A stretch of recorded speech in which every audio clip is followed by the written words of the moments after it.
to Sunday Morning Coffee with KetoSimple. KetoSimple. My name is Dustin. I'm so glad you're here.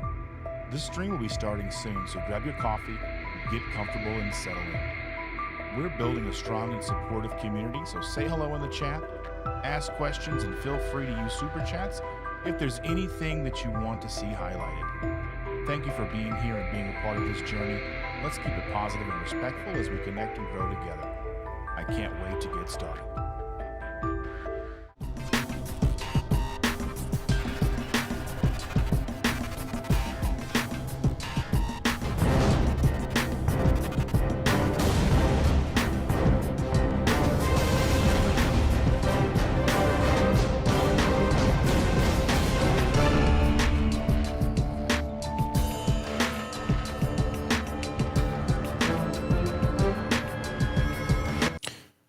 My sincerest apologies about that. Trying to maintain a positive attitude this wonderful morning, Sunday morning, spending it with you. Looking forward to spending this day with you all week. It seems like every time there's something that goes a little wrong here with the technology, whether it's the internet, the camera, the streaming service that I'm utilizing, something with the computer, it seems like something is always happening, and we still have to try to maintain a positive attitude. And that is kind of, in a roundabout way, what we're talking about today, right? I mean, really,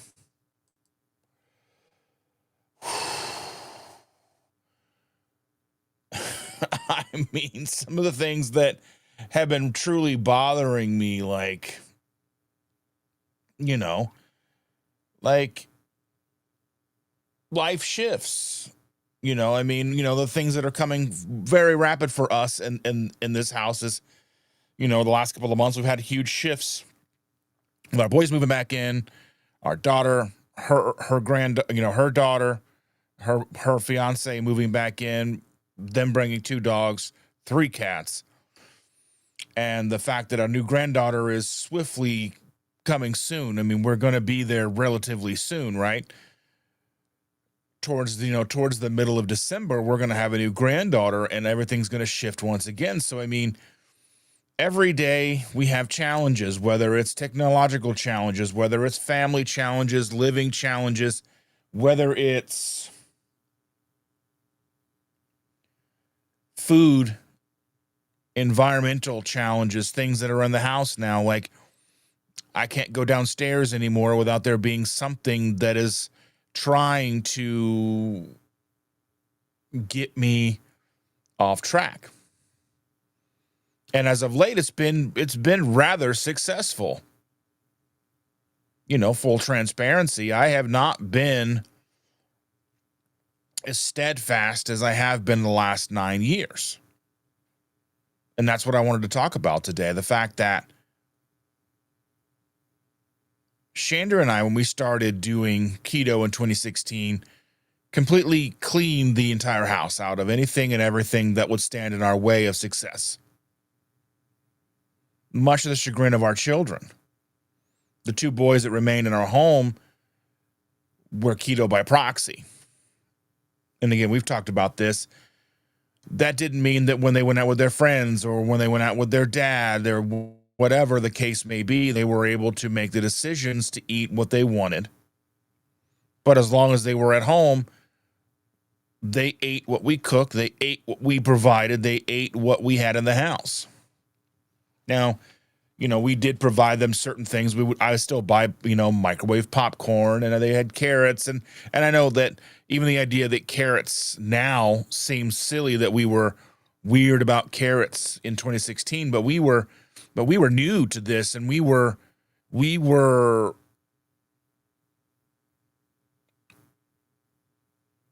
unknowing of how things were going to go. We didn't know what we didn't know, right? So we cleaned the entire house, purged of all the distracting foods, anything that wasn't on plan. We got rid of margarine. We got rid of flour, sugar, everything. And here we are almost a decade later in a situation that's out of our control. Because we have adults living in this house that we can't demand to live a certain way, regardless of how it impacts us. I still try to talk to them about this. I say, these things being here is a difficulty for me in my life. It's difficult for Chandra. It's difficult for me.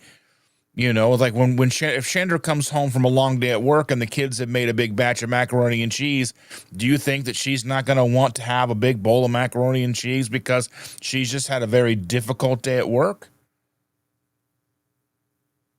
It's like they're setting us up for failure, but they don't see it that way. They see it, well, we eat what we want, and you can eat what you want.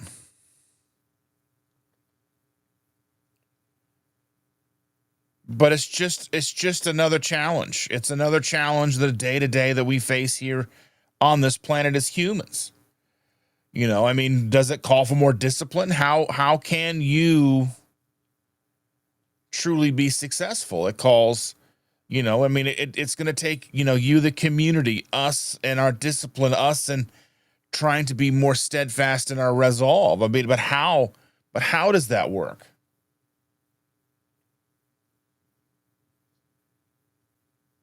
So as always, we're going to try and maintain that focus on consistency over perfection, because we live in a house where perfection is almost impossible. Perfection's always impossible, but it's even harder to grasp, even harder to get near.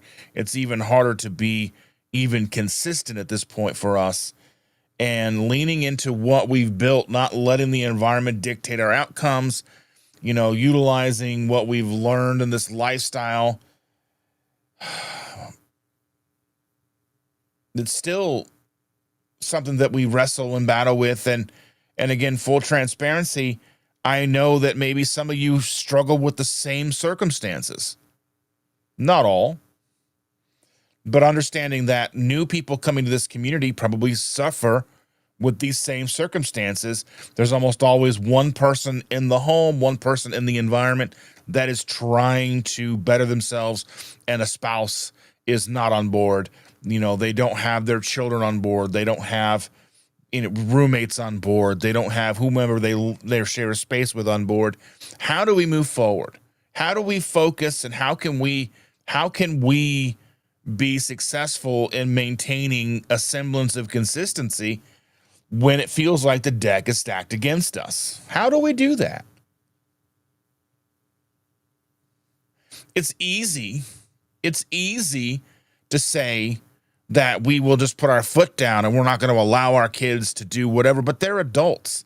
Our daughter is 28 years old. We can't very well just tell her how she is going to eat. I have been trying to stay out of the kitchen, stay out of the living room, stay up here in my office and in our bedroom, trying to just remove myself from the temptation. I still have to go downstairs. I still have things I have to do. I have to do dishes. I have to cook and prepare things for Chandra and myself. We still have every day down there that we spend with our coffee, and it's a minefield. How do we navigate that? What tools do we have? We have you, the community that supports us, but you're not in my kitchen telling me, you know what, you probably shouldn't eat that cinnamon roll cupcake that's on top of the fridge right now. But you can believe I know that you're there. I know that you're, please believe that you're there with me, regardless of when you're not physically there. Your presence as a community is always in the back of my mind. Everything I do, everything that I consider has you, the community, in mind. You're always there in the back of my mind. What would they think? It's a human trait, isn't it?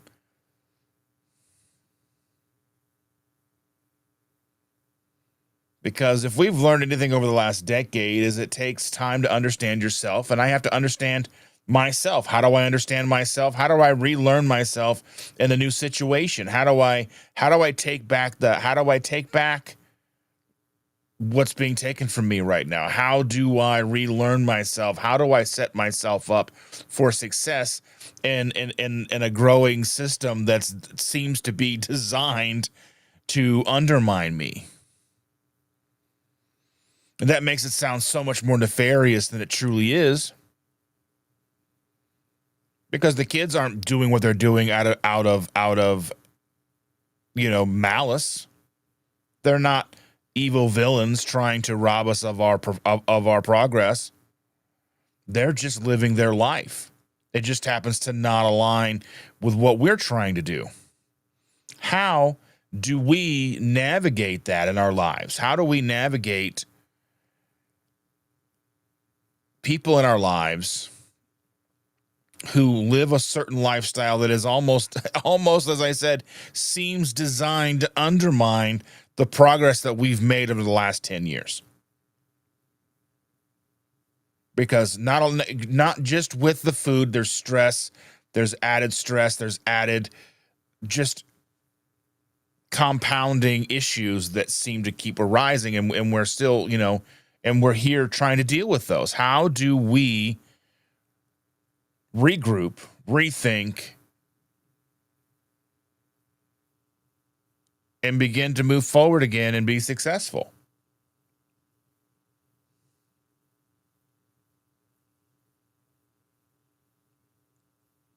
I see that Jeff is saying that he's glad to hear that we use them for accountability. You are my accountability.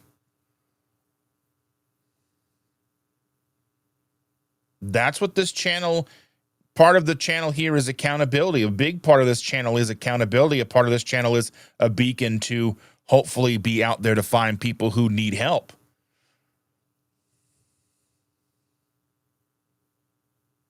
Because I am so very thankful for you. This community, I'd be lost without you.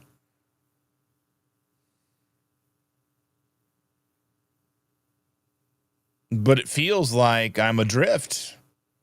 Feels like I'm in a storm and I don't know how to get to where I need to be.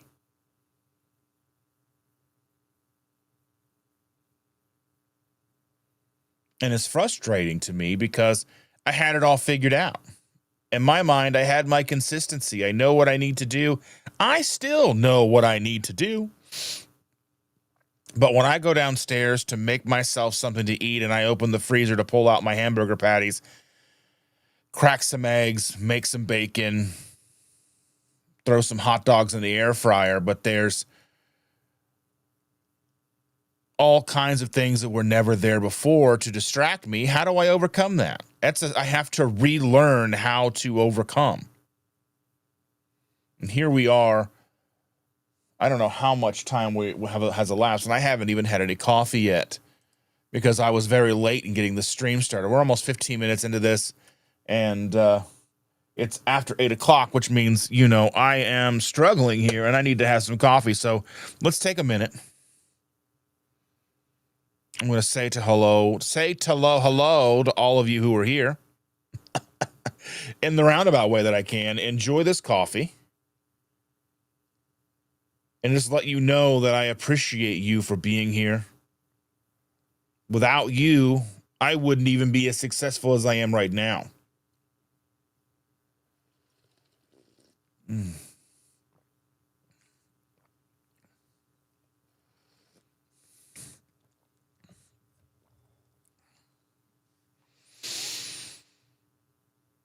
Forest Whisperers is in the house. I'm not sure I've seen you here before. If I have, let me know. And if I have, if I'm missing something, please let me know. I apologize so very much.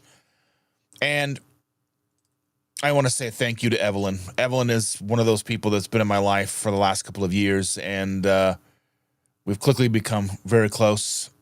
And I see her as family, her and Carl and her kids, and she was a person that that I met at KPL 23, my first KPL. And for those who are not aware, she was a person that made a very riveting speech, something that, that I wasn't even necessarily thinking about KPL. I was just excited to be there. And she made this speech about finding her people and finally not being alone. And that truly goes in hand with what I'm talking about right now. This community means we are not alone. Evelyn is not alone. I am not alone. Jerry's not alone. Granny Boo is not alone. Amy, John Gugahan, Sean and his wife, they're not alone. Andy and her wife, they're not alone. We have each other. I can't stress enough the value that you as a community bring to me.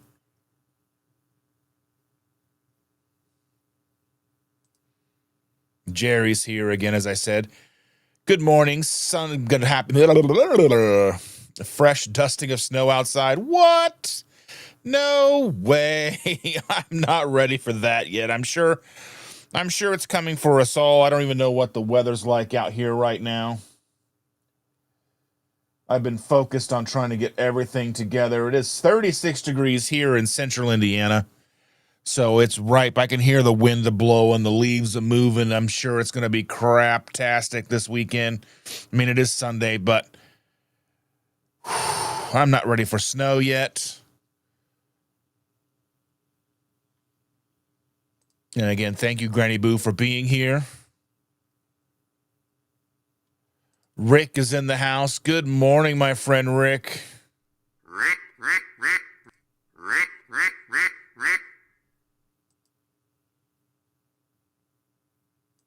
Because who are we without Rick? And we were talking about Evelyn a little while ago. We need to have some Evelyn here too. Evelyn and some coffee.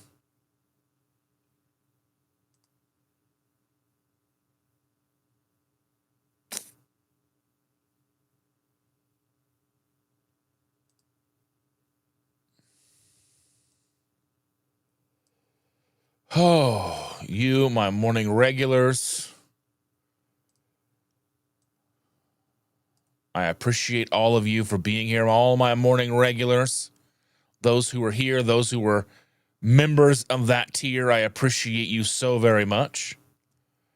That helps my channel. It helps me out a great deal, and I truly, truly appreciate you. Those of you who are sticking around knowing all of the 15, 20, 30 minutes late that I was today because of wonderful technical difficulties with the internet not working, and my camera deciding to just, not do what it wants to do or needs to do. Jen is here hanging out with Jen. Thank you for being here, my dear. Thomas, Mr. Target Prime Rib, is in the house. I appreciate you. Welcome. He's new to this community, but he is an important part of this community, just like each and every one of you are. Jeff Fafa is in the house. What's up, PhD gang?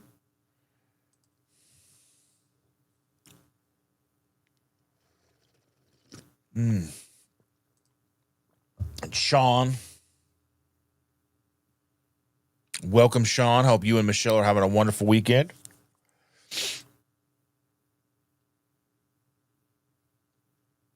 And Brian is in the house. Good morning, Brian. Couldn't find the stream for a minute, but there you are. Fantastic. Yeah, just a little late, a little technical difficulties to make the Sunday go by, right?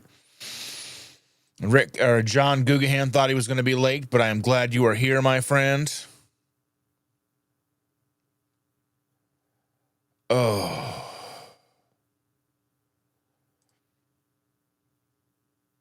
It looks like Evelyn's having white chocolate peppermint coffee this morning. I want to try because Keto Chow dropped their peppermint. Keto Chow dropped peppermint this week. And I'm excited for that. If you are excited for peppermint or even gingerbread is back. These are seasonal flavors. This one has been gone for 2 years almost. They've had a lot of issues with manufacturing, getting the ingredients together, the manufacturing, and all those things coming together. So this has been gone for a while, so I'm excited to try this. They say the flavor's a little bit different. I haven't had a chance to try it. But KetoSimple.shop, all the ways that you can support this channel outside of super chats, super thanks, buy me a coffee, Amazon links. Again, with Amazon links, anything you were going to buy anyway, utilize those links and I will get a percentage, nothing extra for you. I have a friend, my friend Jeremiah, has been utilizing those links that I've been seeing. Sometimes 4 cents, sometimes $2-3. Amy's used that link and she bought a laptop and I got like $30. That was amazing. I'm always trying to be transparent here with what everything goes on.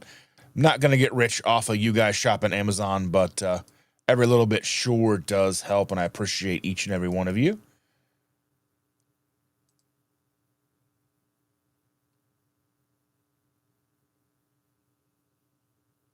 John's on his 3rd cup of coffee today.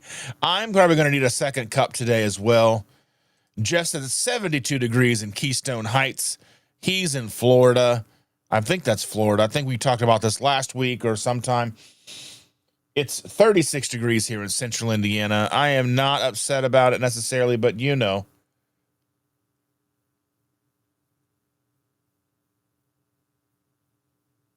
Hanging with Jen, Evelyn, talking about Evelyn's coffee. She has mocha with 3 shots of espresso. Oh, yeah. Evelyn's asking, does anybody else order the peppermint keto chow? Please do. Please use my link. I'd appreciate that very much. Terry girl's in the house. Good morning, Terry. So glad to see you. And Jeff has chocolate and cinnamon in his coffee. That sounds delicious. Sean ordered 20. Evelyn ordered 10. I love all of you. Terry says I put cocoa and cinnamon with magnesium or magnesium grounds this morning, or I think that's what I'm not sure what I'm trying to say here.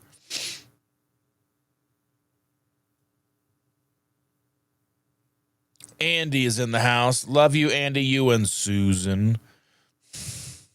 I gotta drop the octave down for Susan, just a little bit while Susan's snoozing, Andy said, I thought I'd miss something.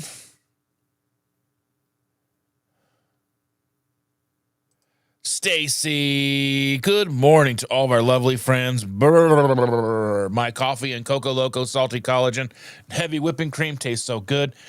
I have been keeping track of you and Ken, my dear. You guys have got a lot going on. We love you so very much. You are an invaluable part of this community, and anything you need, let us know. Never hesitate to let us know anything and everything that you may need. Just reach out and let any one of us know. Rebecca is in the house all the way from South Africa. So far away. But it's amazing that we can be a community, a literal worldwide community. That gives me hope, it gives me joy knowing that we are reaching out and we are finding people around the globe. Because while, yes, there's a lot of people here in the United States that need a lot of help, but there's people who need a lot of assistance in every country on the planet. And I'm excited that we have people in here from, we have people here from Australia, Wales. Because I see you, Helen. I'm getting there. And Rebecca, all these different amazing countries. And if you're watching from any of the places, let me know where you're from. If you're watching over on X, let me know what's happening.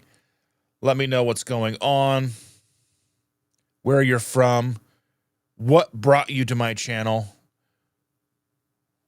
what you love most about this community. See, there's Josephine C. there from Australia. Welcome, welcome. So glad to see your beautiful face.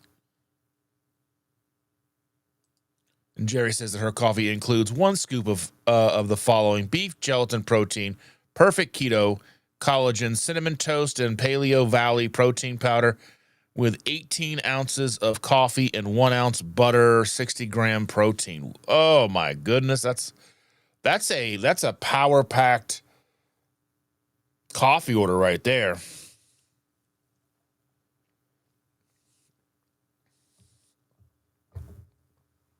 And Sean says his coffee is chocolate peanut butter flavored with 1 tablespoon butter, 1 Coco Loco, and 2 drops of iodine.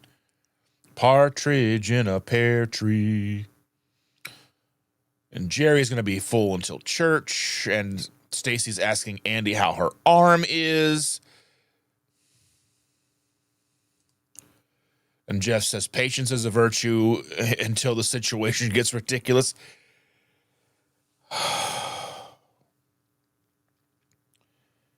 Patience is one of those things that is finite. We don't have unlimited patience. We have unlimited love. We don't always have unlimited understanding. We're human. We don't always have all of the resources at hand to handle everything that gets thrown our way. But again, we're not doing this alone. We're doing this with our spouses, our children, even if they're a primary cause of the issues. You, your community, you guys, all of you. And not just you, but I have, people, like, and a lot of you are real life people to me as well. There's a good amount of you that I've met in person, and we are indeed close friends in real life and not just people I haven't met that come into the chat. A lot of you I have met in person. A lot of you I probably will meet shortly, maybe in the next year or so. Hopefully the next year I'll be able to get out and move around and get to more places. But Friday night I went to a friend's house, and like his family's gone through a lot, and we have to kind of take stock of right now. I'm going through a lot, but it's still manageable. It might seem overwhelming to me. It is overwhelming to me, but it's still manageable. I have to, to kind of look at other people's situations and realize that, regardless of how unmanageable it might feel to me, how overwhelmingly stressful it might feel at the time, it's, still not as bad as it could be, right? And I know that some people kind of frown upon that way of thinking, but I think you have to look at outside variables. I mean, I understand right now that my situation is overwhelming and is frustrating, and I'm not quite sure how to move forward. But I went to my friend's house the other night. He and his wife had lost both of her mother and her father in the last couple of months. And you have to take stock that, those are things that are even worse than having to fight the urge to eat cinnamon rolls. I mean, I went over to, to be there for them, to comfort them. And they're, a very full house of people. So it shows that people are there when you need them. Community, family, friends. And they make the world of difference. You all make a world of difference. And I'll never not give you the credit that you all deserve.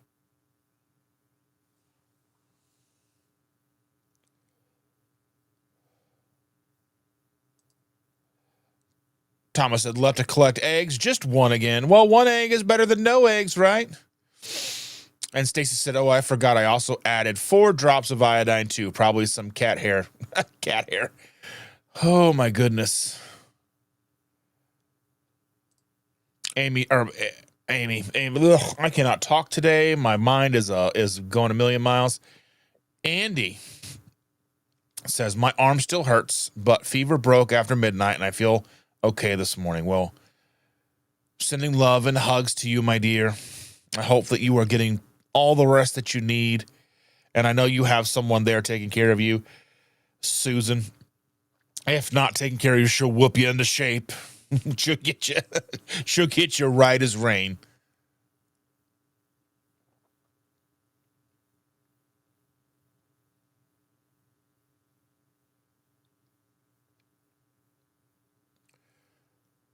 Oh.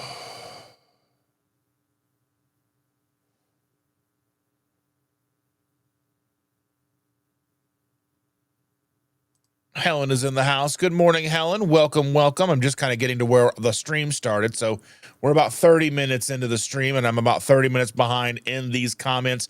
You guys were talking for a good long while I was not around, but I'm so glad that you are here from across the pond.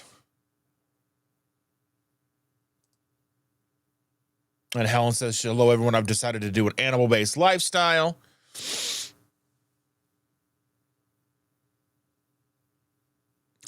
And figuring out how we move forward and how we proceed is not a light decision that we make.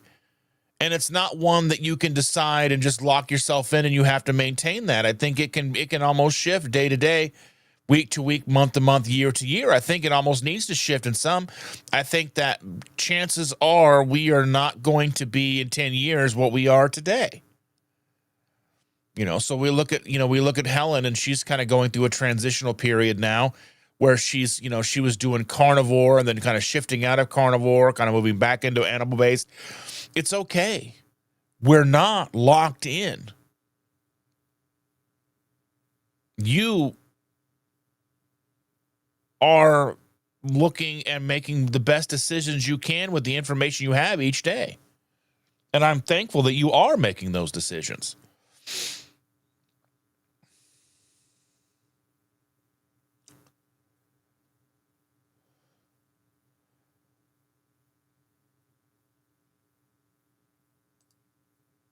And she says that she's starting 85 days of animal-based from Monday.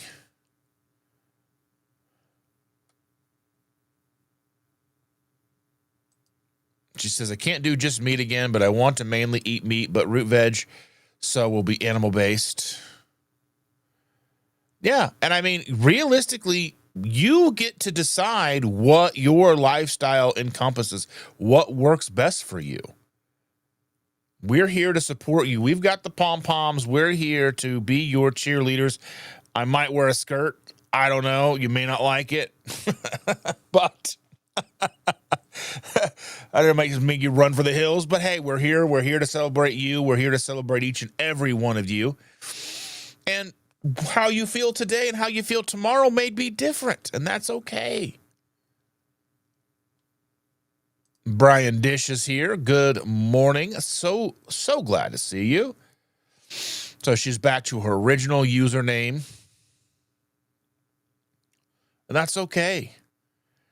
This journey of self-discovery is going to take us down a lot of paths. It's going to take us down. We're going to try things. We're going to try new things.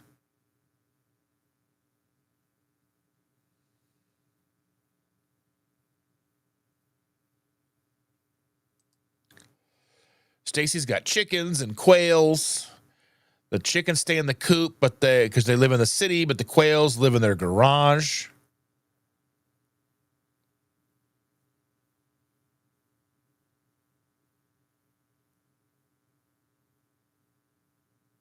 Sean says,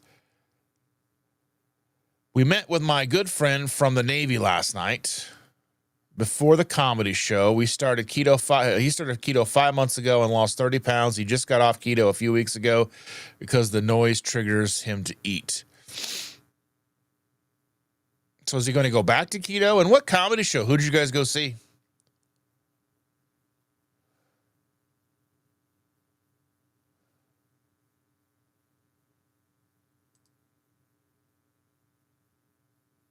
Yeah, and Helen says, yeah, you're always going to be surrounded by temptation.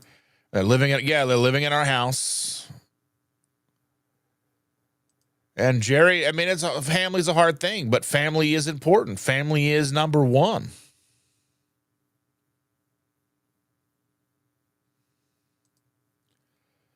And Helen says that she's going to start animal-based when she gets back from break. So on 26th of November, starting animal-based. Okay. Yes, you're going on a holiday with your husband. I know you're looking forward to that. Going to go to the shore. It'll be fun. Can't wait to see the photos. And you said you're going to make content from there. I'm excited about that. I feel like I'm so backed up. So this last week, our granddaughter's dad was out of town for training for his job. He was gone. He was like, 9 hours away. And so we were just a little bit tighter of a schedule. And so I'm a little behind on things, but we're going to get there. John Gugahan says, it's a tough situation. I live alone, so if there's something here that I shouldn't be eating, it's because I bought it and brought it into the house. Yeah, and that's how we were for so very long. We had a very tight control over what we brought into the house, and I still have a tight control over what we buy. So what I buy for Chandra and I is still under my control. I do the bulk of the grocery shopping for she and I, but the other kids shop for themselves. The boys shop for themselves.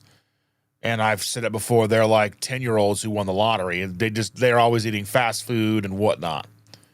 And then our daughter and her fiance and our granddaughter, they do their own grocery shopping and bring whatever they want to the house. There's cereal and crackers and cookies and cupcakes and breads and ramen and macaroni and cheese and just all of it. And it's difficult for me. It is significantly difficult because it is an addiction issue. And it would be like me being a recovering alcoholic living in a house full of people who were drinking. If there were booze bottles laying around, it would be just as difficult. The consequences may be more dire, but it's really not too much different. And I don't think people truly understand that or can appreciate that. I know that Mr. Gugahan and there's a few other people here in the chat that probably could appreciate that and understand that. And I mean, most of us have probably lived with people in those situations, but I don't think we're in a place yet on on the normal where people look at food addiction the same. It's not looked the same as everybody as a regular addiction, whether it's, pharmaceuticals, narcotics, alcohol, whatever. Food addiction is usually like, well, you just didn't have any self-control. Well, yeah, but it's deeper than that.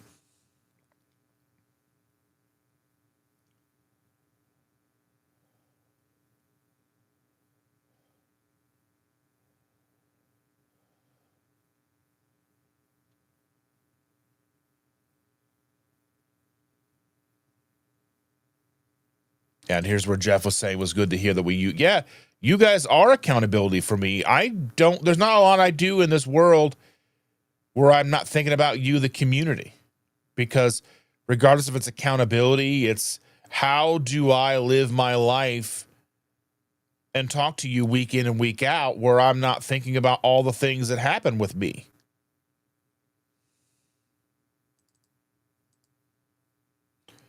It's just true.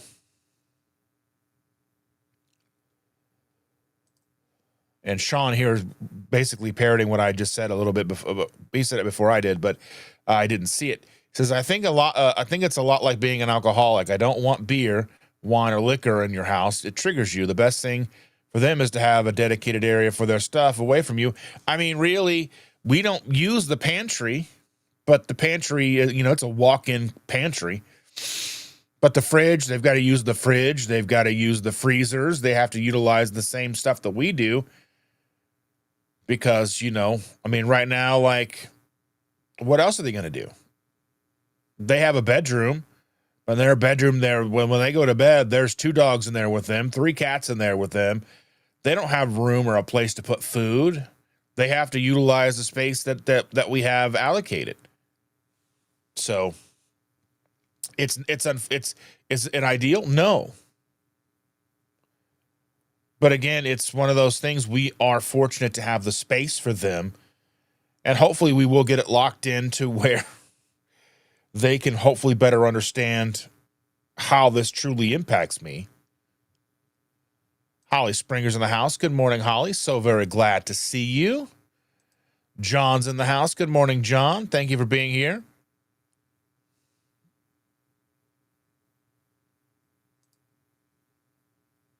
And Stacy says that Ken and I are lucky that we are both keto and don't cook otherwise for us. We do cook community meals that are not keto, but that is usually once per week of cooking food for 50 meals.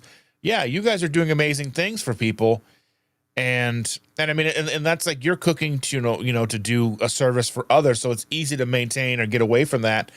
But it's like when that food is cooked and then the leftovers are in the fridge, it's difficult. Like today I'm looking forward to having some, probably the last day of having the pumpkin sausage soup. I've made 2 batches in the last couple of weeks.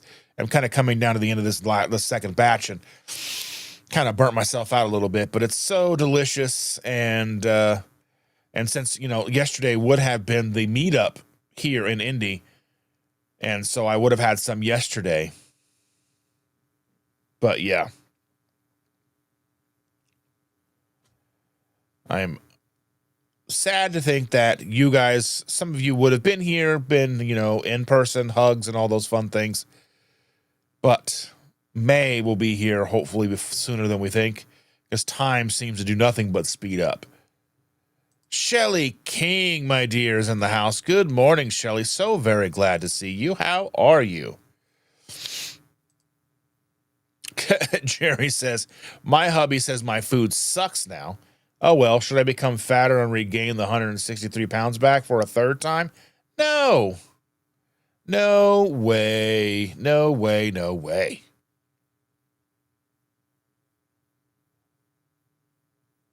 Yeah, John's asking the question, is it feasible to have a small pantry and fridge in their room? It's just, there's just not room. Because they've got a bed in there, they've got these cats in there, all their clothes in there. There's just not an extra space.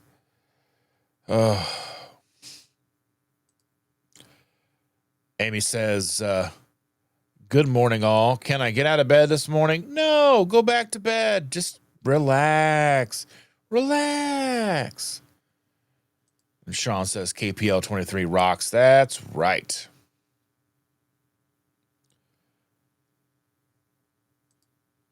Forest Whisperer says, as a carb sugar addict who cares about my own well-being, I would establish ground rules that they can go by, and they are your children living in your house. They need to understand. Oh, if only. Oh, yeah. Keeping the peace. Yeah, I don't know. We have to figure something out. I just don't know what it's going to look like. I don't know what it's going to look like. I don't know how we're going to figure it out. Yeah. Carl says, hello, not aloners. Well, thank you. Thank you, Carl. I'm so glad to see that you are here. I know that you're here because where there is Evelyn, there's you too. Jerry says, my way of eating is 100% mental. You got to want to do it, live it, and talk the talk and walk the walk is my motto. I can't go back again. I love you, friends. Yeah. And it's easy. And we had ourselves set.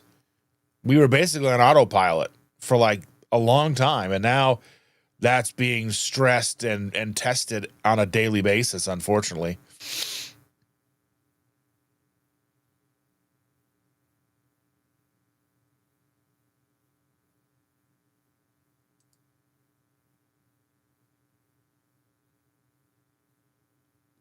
This ad is showing not my usual name. I've watched under that name before. Okay. Brian got their first snow up there in Michigan this morning. Oh, gross. Snow. I'm not ready for snow.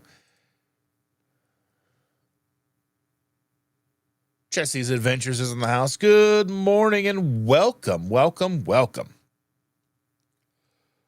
Lewis is here. Good morning. Welcome, welcome. Good to see you.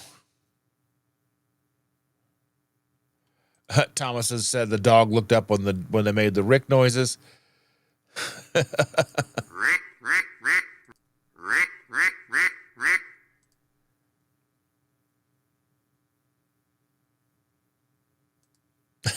Sean says, I love the scowl on that Evelyn before coffee. Shows how important coffee is in life, because you might not be alive if we don't get our coffee in the morning. 1,000%.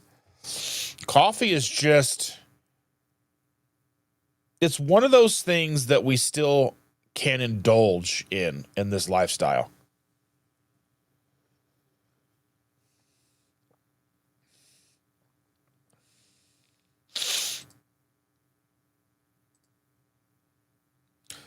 Sean in a comment a little bit here. It says, Dustin, we need to get keto police hat. Like that, Sean?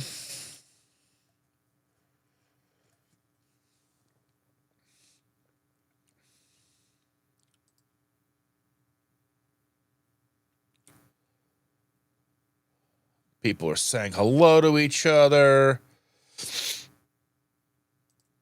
Helen just became a member. Fantastic. Thank you so very much. Thank you so very much, Helen. I appreciate that very much, dear. Sean's saying, welcome, welcome.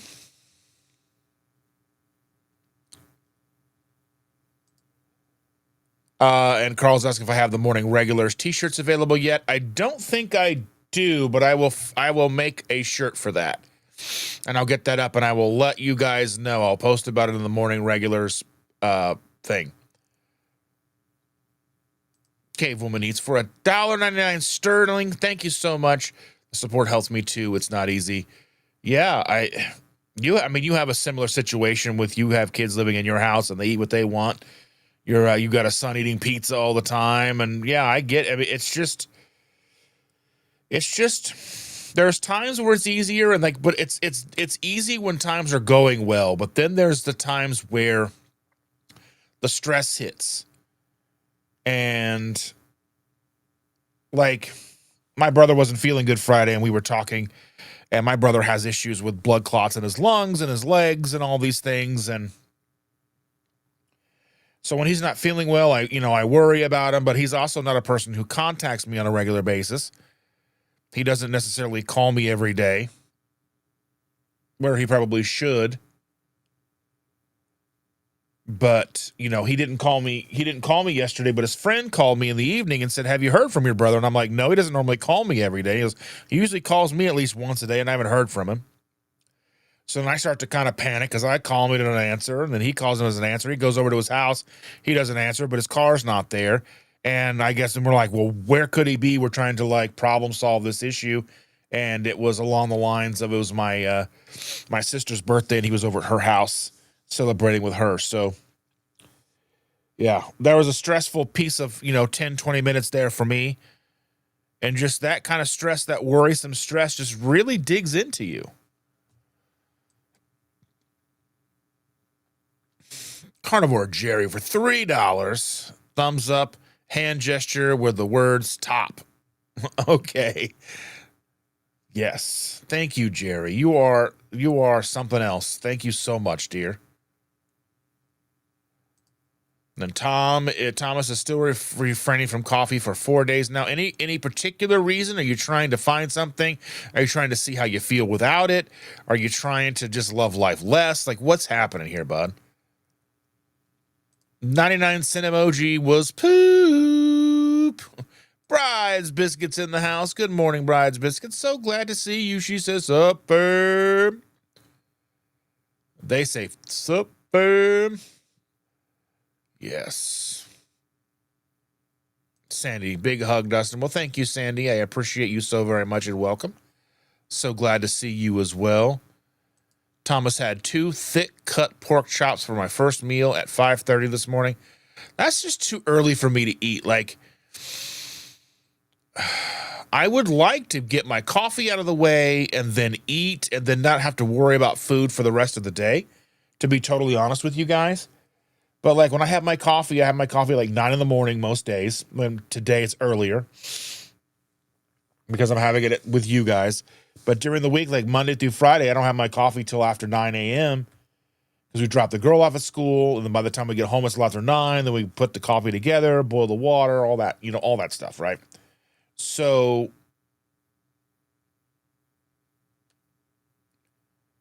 I would like to then have my coffee, then eat, and then that would just be done for the day. So then I don't have to worry about anything for the rest of the day.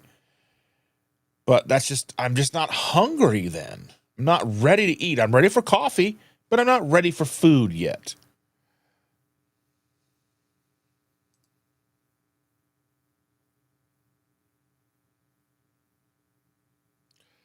Good morning, Aaron. Glad to see you, booby goats. Good to see you, my dear. How are you doing? How are you and all those children you got? All those children's. Sean says, if you are on the fence about going to a keto event, do yourself a favor and go. KPL is fantastic. Meeting all these people in real life is life-changing. 100%. This year, you do have a choice. This year, you do have a decision to make. This coming 2026, KPL and the 2KK birthday cruise for Rachel happen at the same time, which means there won't be the normal kickoff of the day with Joe and Rachel. They won't be there. We'll have to see how that changes everything with KPL. We'll see how things go. I'm not sure. I know we're probably not going on the cruise. I will do my best to be at KPL this year, but we'll have to see how financial situation goes. Because I mean, that's also, I got to see when we go on vacation versus when KPL is. I think that's kind of like, I have to look at my calendar here real quick. For next October, KPL, I believe, is the week before we would be going on vacation. It would be the weekend that we go on vacation. But it's like what I think it is, and it's Thursday, Friday, Saturday, the 8th, 9th, and 10th. Am I correct in that? So then that would mean that we would have I would be gone in Louisville for 8, 9, 10, be back on the 11th, and then we would be going on vacation the 12th. Not sure where we're going yet. Hopefully someplace fun and cool. I don't want to go someplace boring and blah, blah, blah, blah.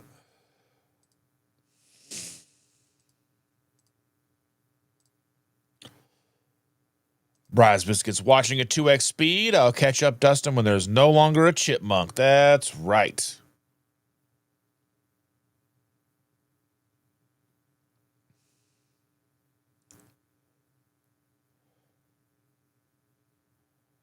Wait, did Amy get 7? Who got 7 inches of snow?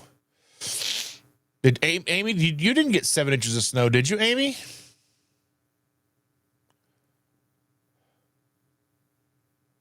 What am I missing here? Amy, 7 inches of snow. We may get a dusting. Oh my goodness, I am not ready for that kind of snow.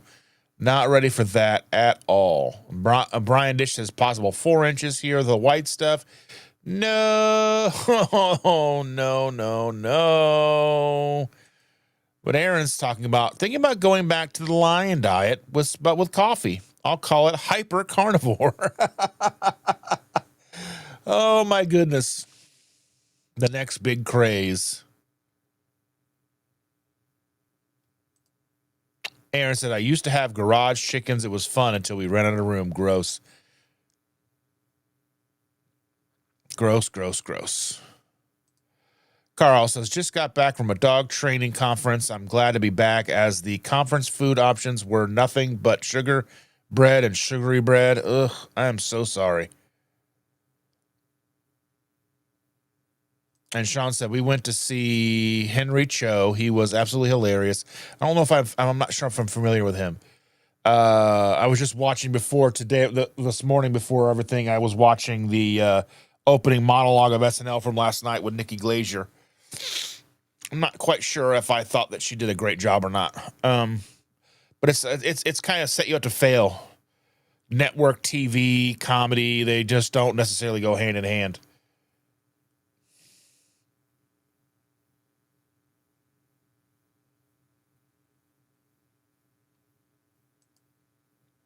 Sean says, okay, wait, there's a little bit more here. My friend said he wants to get back on keto, but he can't control the noise. He lives in Raleigh, about 2 hours away. I told him that he needs to find his why, something that is more powerful than his addiction to food. He lives alone and doesn't have anyone in his life. He has you, Sean. He has you. And with that, he is a very lucky person. So I don't know, maybe text him, keep a text thread going, find out how he's doing.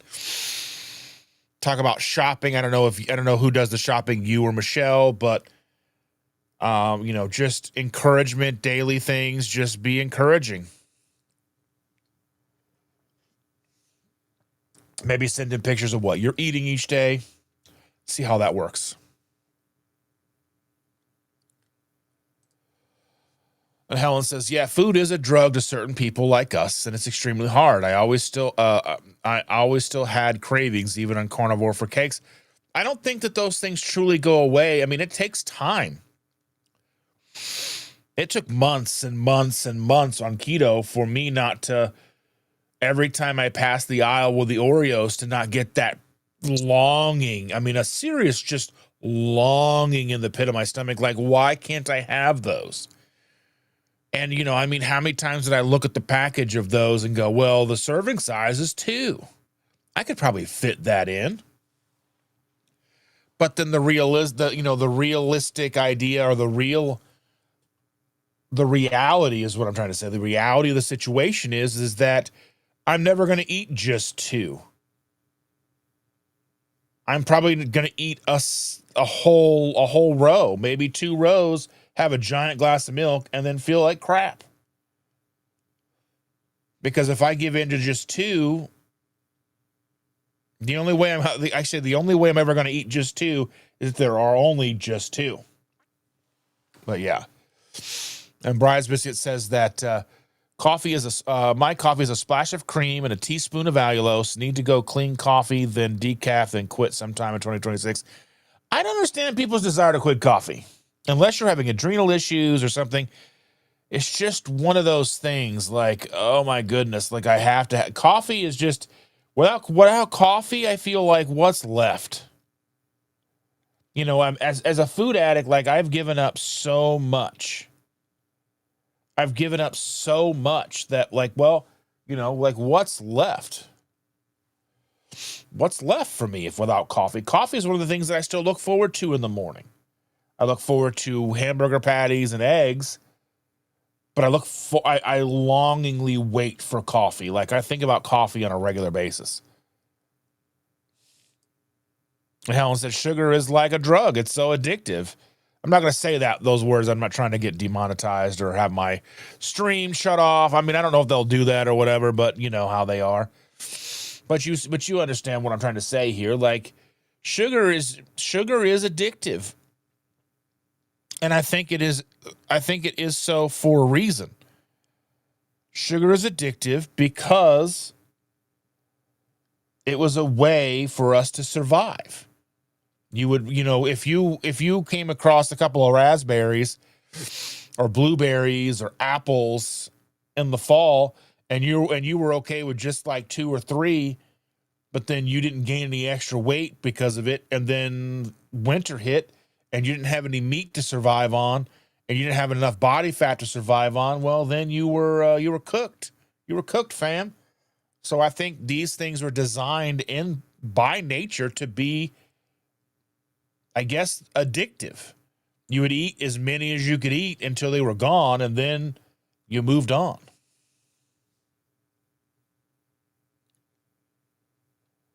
Thank you so much for reposting the stream over there on X. I appreciate you so very much. You have been doing that every week, I think, and that's fantastic. I truly, truly, truly appreciate you so very much. Maybe come over on the YouTube side and talk with us sometime, and you can let us know who you are. I appreciate it so very much.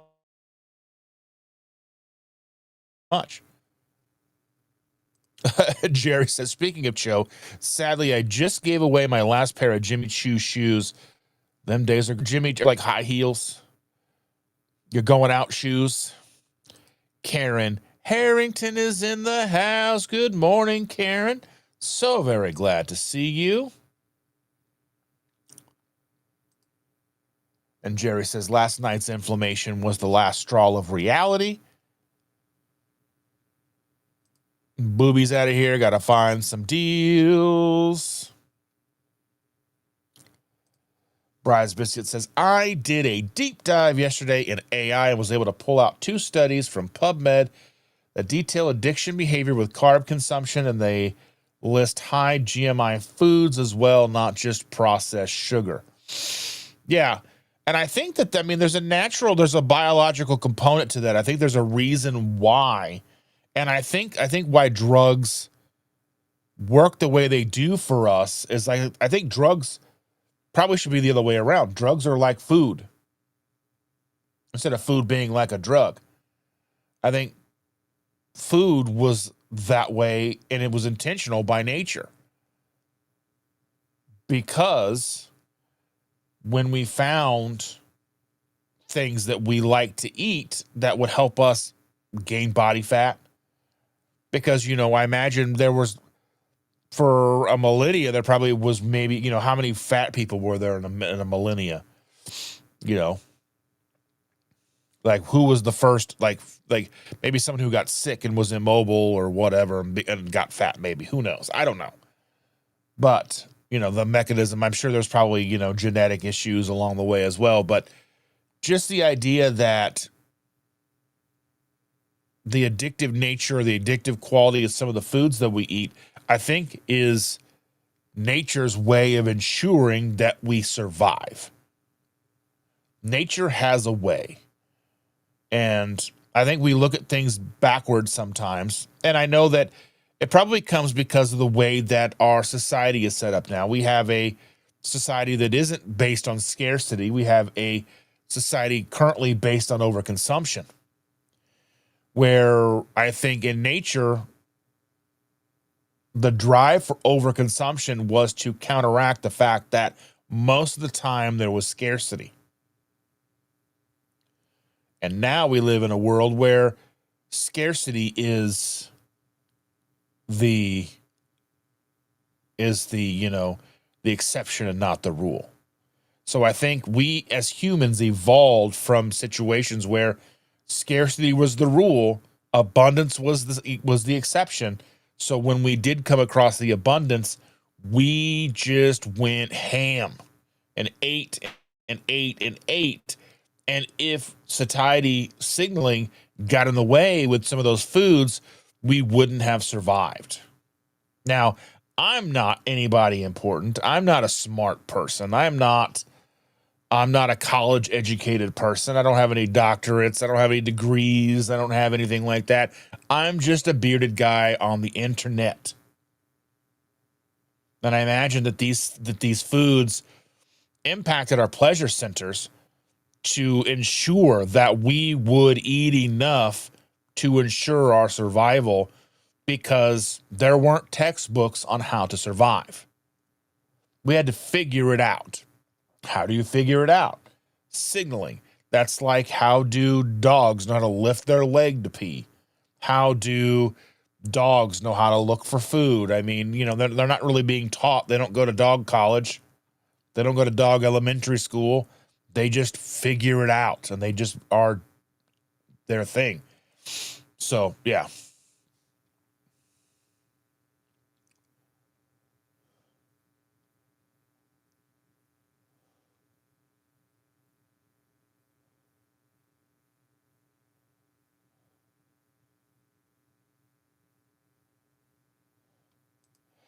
Karen is frustrated, dealing with some gut issues, staying mostly carnivore, but going to have to add something to heal this, just starting.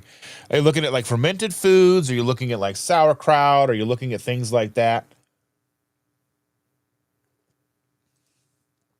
Maritza is here. Good morning, Maritza. So very glad to see you.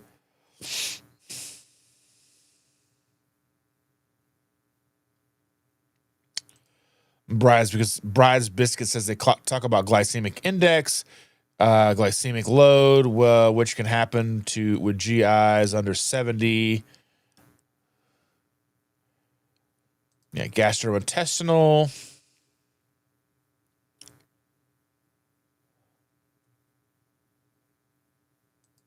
Yeah, Sean's back here. This is where I saw that. Sean says we need to get Dustin Keto Police hat and whistle whenever they bring something that makes it bad for you. You make it bad for them by blowing the whistle. Oh, we've given the girl whistles before. They were not thrilled. Jerry said my protein coffee did not work.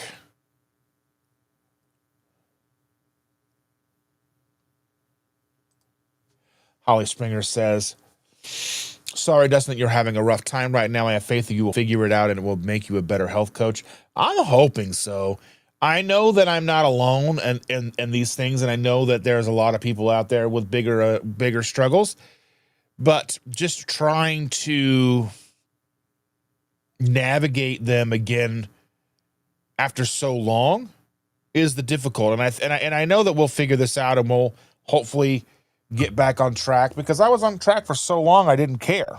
I just was, very steadfast, and it was almost like the zealotry that I felt in the beginning was to my benefit almost. I mean, it was annoying to everybody else, but it was a benefit to me, right?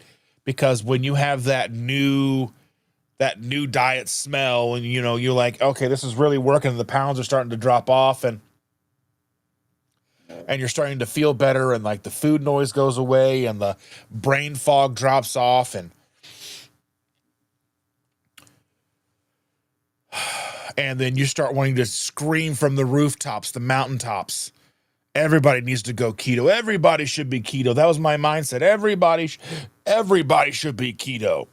It's the way. And while I figure keto probably couldn't hurt almost anybody who tries it, it's probably not the way for everybody. But understanding that we all struggle and that we're all going to have issues, whether it's the beginning, the just the middle, the maintenance, when you get to your goals, when you hit your goals, or you get to a point where your body's like, okay, now I need to just kind of be here. So, yeah.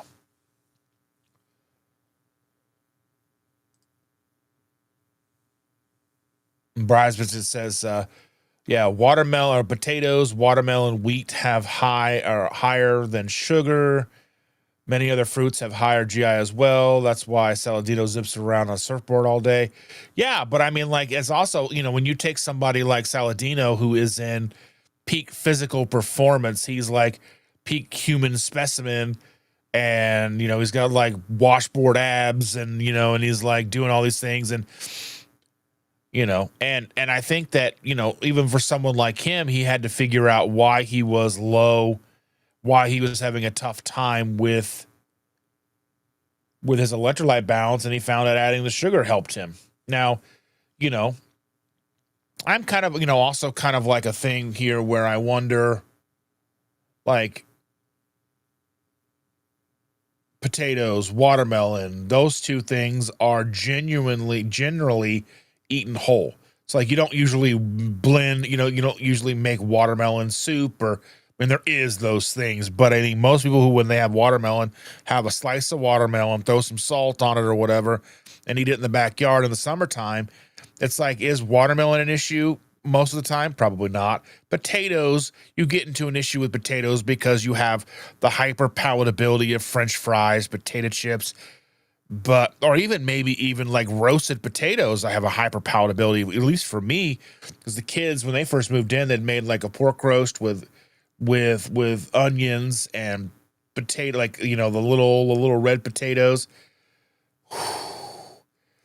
I knew I was in for a problem, because I was like, oh, I can have just one. And then I kept going back to the pan, and I'm like, I don't know what I'm going to do here.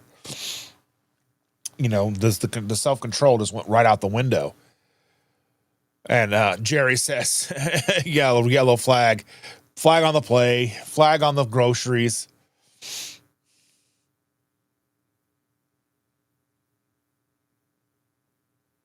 Jerry says, time out. Yeah, time out.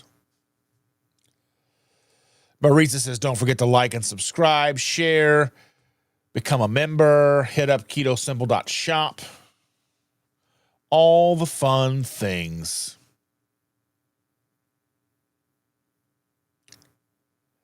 You like it, you love it, so hit the thumbs up. That's right. Thank you. Brad's Biscuit says, I live with my 3 daughters. They know about my carnivore journey, and they are very proud. But do we all have the worst thing? But we do have all the worst things here. I did have to navigate that from the start. Support is key. Yeah. I just wish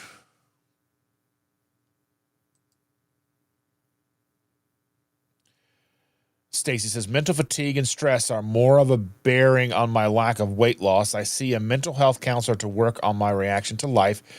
Don't even want to be afraid to say I need help for your health. Yeah, and I'm so glad that you're able to do that, Stacy.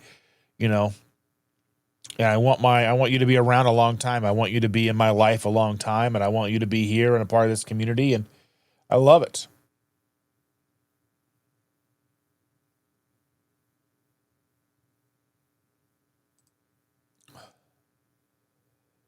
Cold front over the northeast. Yuck. Jeff the Fuss says, have a great day, everyone. Rest of your day off to get my butt knocked off of the pickle at Pickles Pickleball. Amy said, we got 1 inch overnight that's stuck, and we're supposed to get 6 to 12 inches tonight in a nice storm of lake effect. Well, hope you're working from home tomorrow, my dear. I hope you don't have to go into the office and drive through that nastiness. Oh, my goodness. Sonny's in the house. Good morning, Sonny. So very glad to see you, my dear. How are you?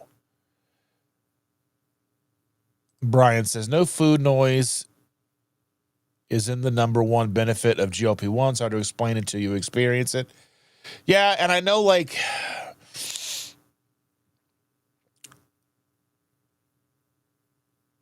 I'm glad that you're finding success with that. And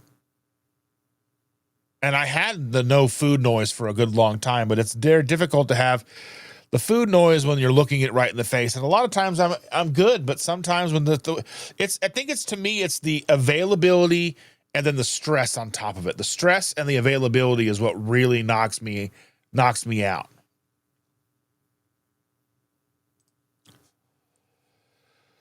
Amy says, I didn't drink my electrolytes yesterday and woke up with a headache. I missed church. I have had a hard time getting up at 7 when I have a severe headache. Lesson learned. Yeah, I got it I got my electrolytes right here. It's in a Minute Maid lemonade bottle, but I've got them right here.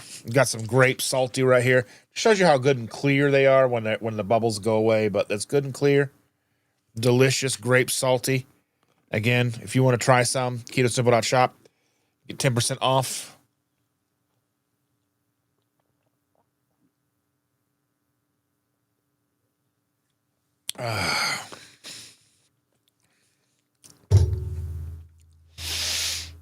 And Briar's Biscuit saying to Stacy, yes, always ask for help. I'm under psychiatric care and weekly therapy, but carnivore healed many of my mental health issues, and I am now off all 4 meds for that. My doctors are amazed.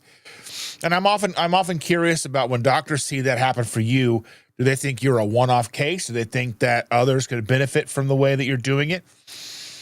Are they writing this down? Are they trying to research? Are they, you know what I mean? I'm just kind of curious how doctors take that information, as if they're seeing something that their textbooks say they probably shouldn't see. I'm just curious.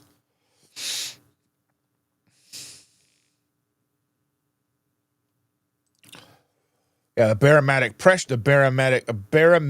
pressure changes plays into my headaches. Yeah. Lisa, good morning. She says, what have I missed? I got finished getting ready for church. Well, a lot, probably. We've been going for an hour and 15 minutes. You were here at an hour, so that works. Just, technical difficulties, life getting in the way, life issues, the normal, you know how it goes.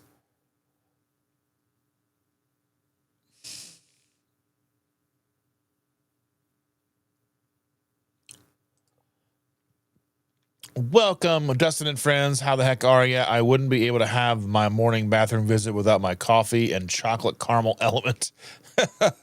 Welcome, my dear. I hope you're doing well. Welcome. It's good to see you. Yeah, and just the the bathroom visits are very important. They're very zen-like at times, you understand? B is here. Good morning, B. So very glad to see you.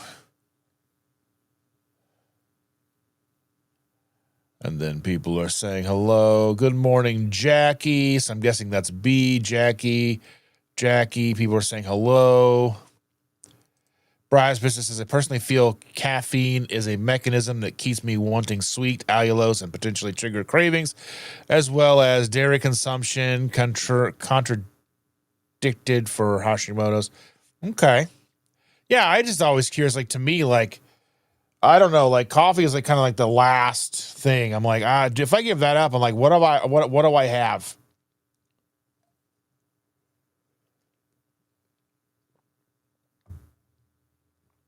Oh. B says, I checked my ketones this morning and it was at 0.1. Yikes. Well, that just means your body is still making ketones and probably still utilizing those ketones, but there wasn't a lot of ketones in your blood, which I don't see a problem.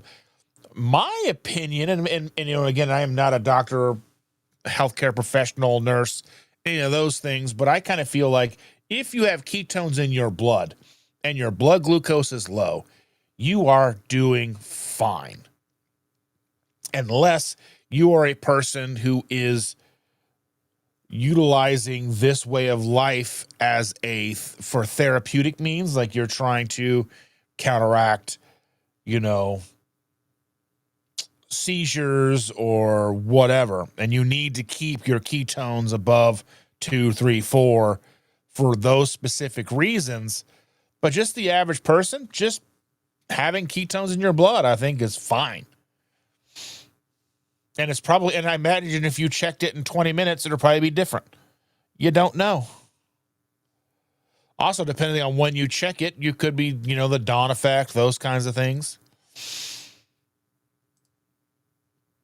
And Bryce says, so in the study, CRT imaging showed that the brain's pleasure center, nucleus accumbens, lighting up from dopamine and serotonin. They observed the same behavior. Yeah, I imagine they're probably one and the same. And again, you know, as far as I would look at it, I would say just the survival of the species probably depended on that dopamine, serotonin. I mean, realistically, these foods lighting up those areas in our brain were there for survival.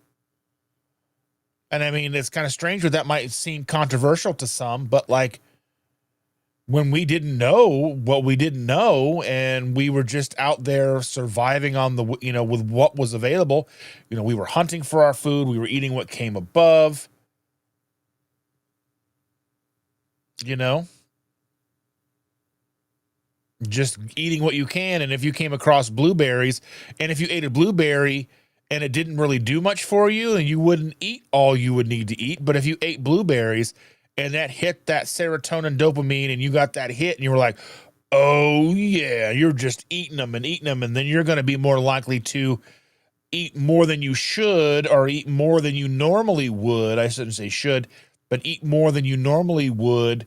And it would kind of break through those satiety signalings and allow you to kind of store up and stock up for the wintertime. I think that's probably where those mechanisms come from. So I think the idea that drugs are something that hit those same kind of signals, you know, shows you, like, you know, how hard, you know, how important was that kind of food for us.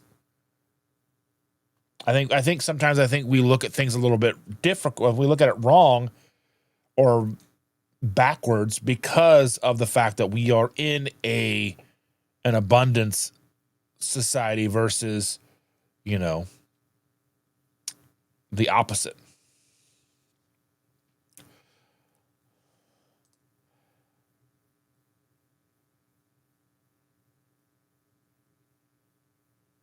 Lisa, we love you. She says, guys, my nerves are at a breaking point right now, and I'm literally shaking all over. Today is going to be a hard day for me. Please send some prayers.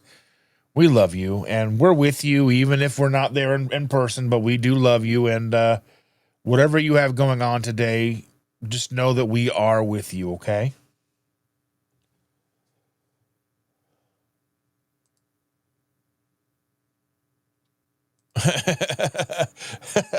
Amy says that's not true. Carl teaches dog college. I'm talking about me. I am not a professor. I don't know what's going on.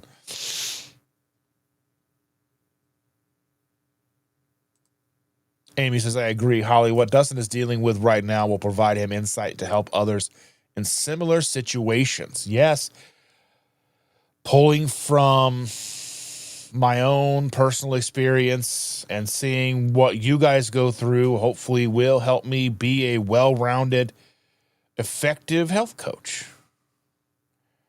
It's still kind of scary to think about me being a health coach. I'm going to be the one helping people. Oh, it's terrifying. And Carl says, yeah, but we're just teaching dogs to not bite each other. Yeah.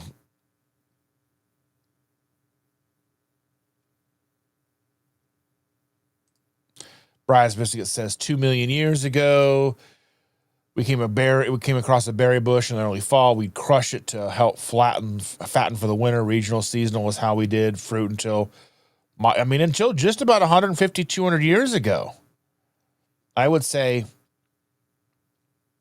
I think, the availability of refrigeration, mass transit, semis, ships, airplanes, the ability to get food from one place to another easily, quickly, and then have the ability to store, freeze, refrigerate, meant that we had the ability to grow abundance of food stores, but we still have to deal with our satiety signaling, the dopamine issues, and we have to remember,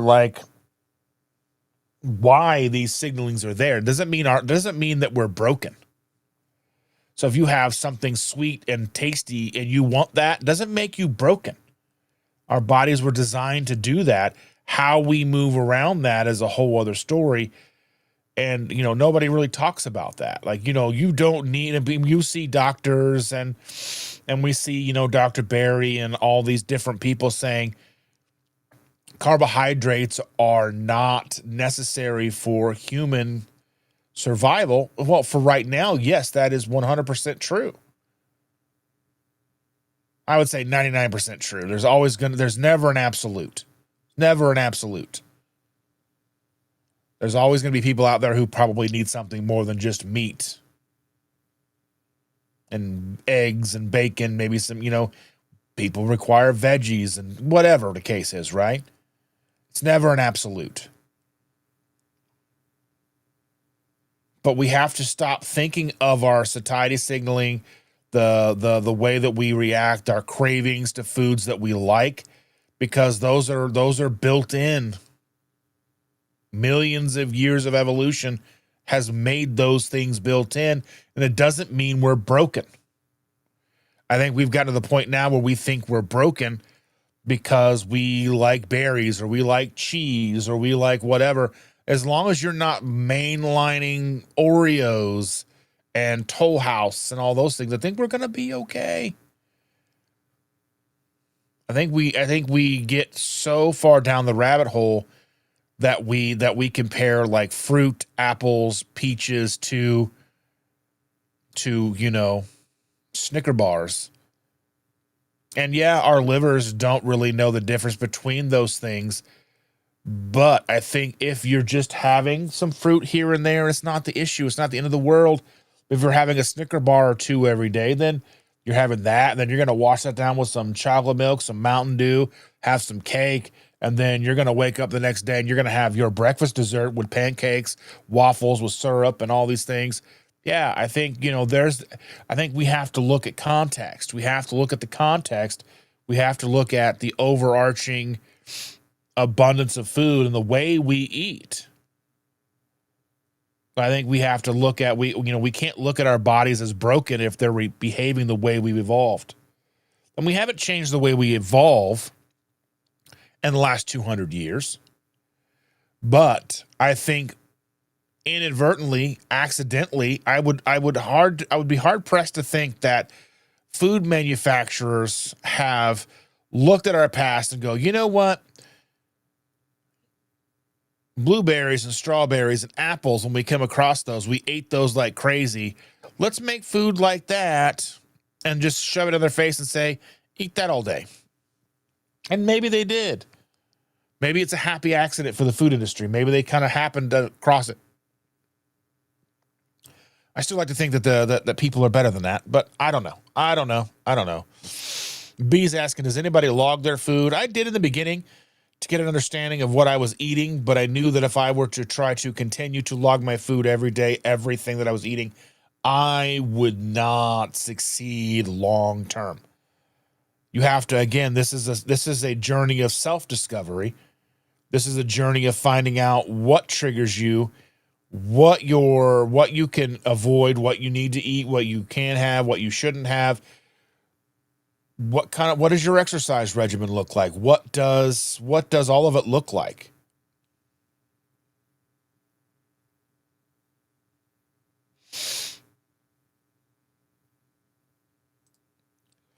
Bride's business. People are now in Greenland eating GMO high mangoes from Jamaica in February. I mean, yeah. But maybe they need that in Greenland. We may not need that in Middle America, but maybe they need it. I don't know. I honestly don't know.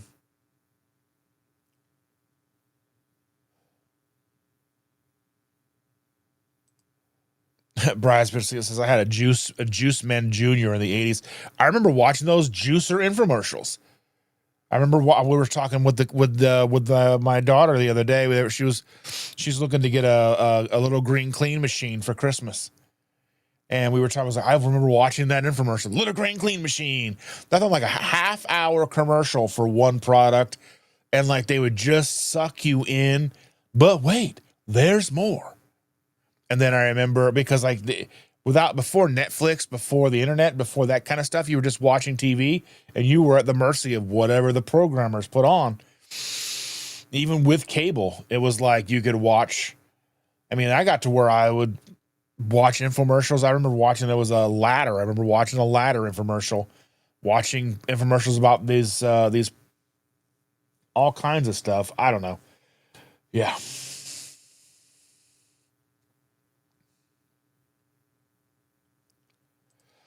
Jerry says, yeah, I eat the same old. I kind of try to do the same thing. I try to eat the same thing roughly every day with a few variations.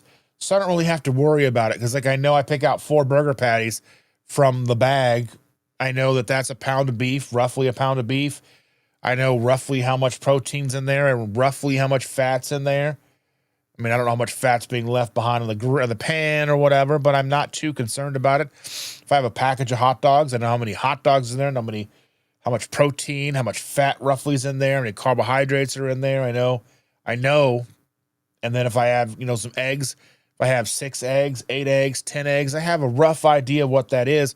Still not 100% because none of that's going to be, there's automatically a 20% rounding issue that we're going to have regardless. But just getting yourself to where you're eating almost the same thing every day, the same amount every day. I like to do it because I know I can pull out 6 or 8 eggs, 4 burger patties, some hot dogs, and I know exactly, it's the same thing. I don't have to weigh it. I don't have to worry about it. And I know how much butter I'm putting in my coffee. I know how many scoops of whatever I'm putting in my coffee. The only thing is a little variation is I don't measure my heavy cream. I just eyeball that. But, it's got to be within 20, 30% every day, right? That's close enough, yeah? But, yeah. Karen says, sorry, I had to leave the chat. Sorry, I missed your suggestions. Doctor has to read report and test for gallbladder and liver yet. Better answers soon. Well, we love you, and I hope you're doing okay, and hopefully they give you some answers and kind of break things apart for you. And Helen says, moving is essential and walking miles a day, so I'm losing weight every week. The old potato or watermelon, for example, can trigger some people, but others are okay. Everyone's different. Yeah, really. Watermelon, I'm never really like, ooh, watermelon. If I have some watermelon, I may have a piece of watermelon. Just a chunk of it. I don't really care about watermelon. Apples, sometimes I'm in the mood for an apple. But like that kind of stuff isn't the trigger, isn't the issue for me. The issue for me is the chicken nuggets, the stuff like the cupcakes, the things that are in the pantry, like the crackers, The snacky stuff is what really gets me. But like, if I had, potatoes probably wouldn't be a big issue for me. I'm not going to cook them very often. Rice probably wouldn't be that big of an issue. Like, those things don't drive me to eat them and eat them and eat them like some of the other stuff does. And I think that's where the self-discovery comes in. The taking all the time you can to understand who you are, where you come from, what triggers you, what doesn't trigger you, what you can have, how to eat to where it's as easy and simplified as possible for you. Again, KetoSimple. How can you make your lifestyle as simple as possible? These are questions. That's the journey. How can I survive my kids collectively trying to kill me, get me off track? And again, I know they're not doing it for malicious reasons, but it sure feels like it.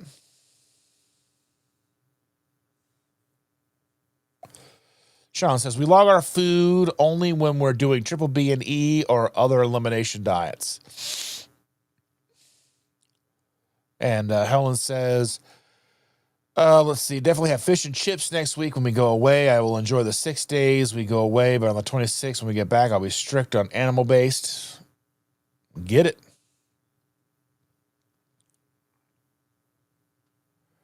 Lisa's got to get the coffee. Andy says, this year my leaves will not be collected in the yard. With me being sick, never got there to gather them. More homes for bugs this winter. We'll grind them in the spring. Really, I don't understand why we bag up leaves and throw them into the dump. We bag up biodegradable material, put them in non-biodegradable bags, and throw them in a dump. So then they don't biodegrade. I don't understand. It just drives me insane. Like, let the leaves, you're just adding dirt to your yard. Really, more dirt for your yard. That's all you're doing. In like a year, it'll be dirt and food for your yard. The idea of like raking leaves is the most irritating thing. I'm never going to do that. And if I have to live in a place where I have to rake my yard, I guess I'll pay someone to do it. I'm not doing it at all.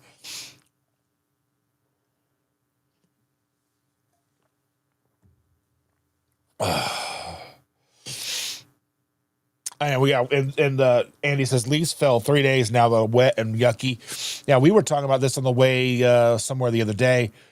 We were driving down the back road of our neighborhood, and there's all these gorgeous trees. They're brightly colored yellow, reds, and like some of the red trees were so gorgeous, and now they're just empty. They were full and lush and bright red, and they're just empty now. And I'm like, not ready. Good morning, Sherry. So glad to see you. And Risa says, I drink my electrolytes first thing in the morning and then my coffee. I am not as focused if I don't drink it. That's what I would like to do. Like, what I would like to do is get up in the morning as I'm getting the girls' lunch and stuff together, and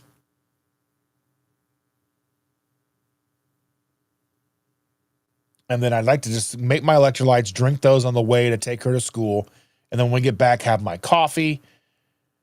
Oh, but I need to focus on that routine. So that's a good heads up. Thank you for that, Reese. I need to work on my own routine there.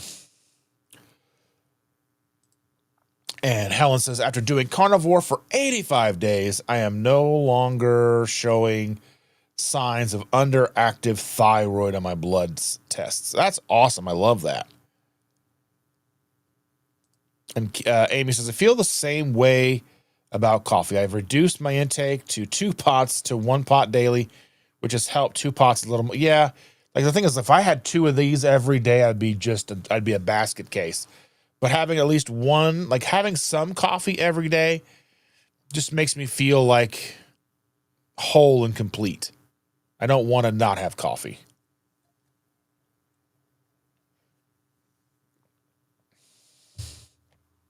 Oh. Brian's Biscuit says, coffee will be the last thing I give up, but I think I should try to achieve that last bit of healing. I might get keto carnivore for 3 years now. I might want to try to kick it probably late 2026. Yeah.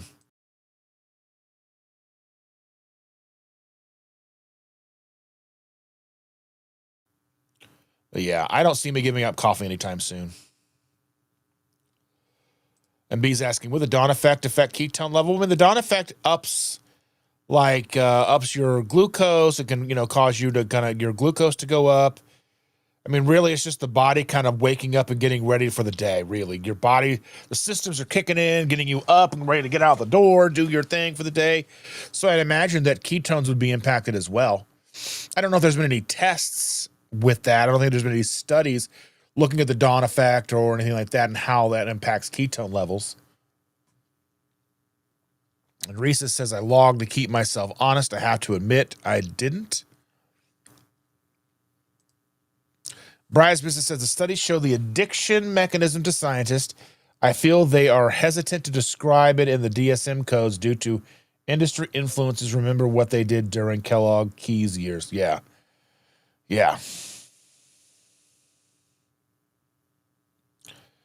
Marisa says, I didn't log at all on Halloween. I ate a few things. I had no idea how to track homemade goodies. Yeah, that's true.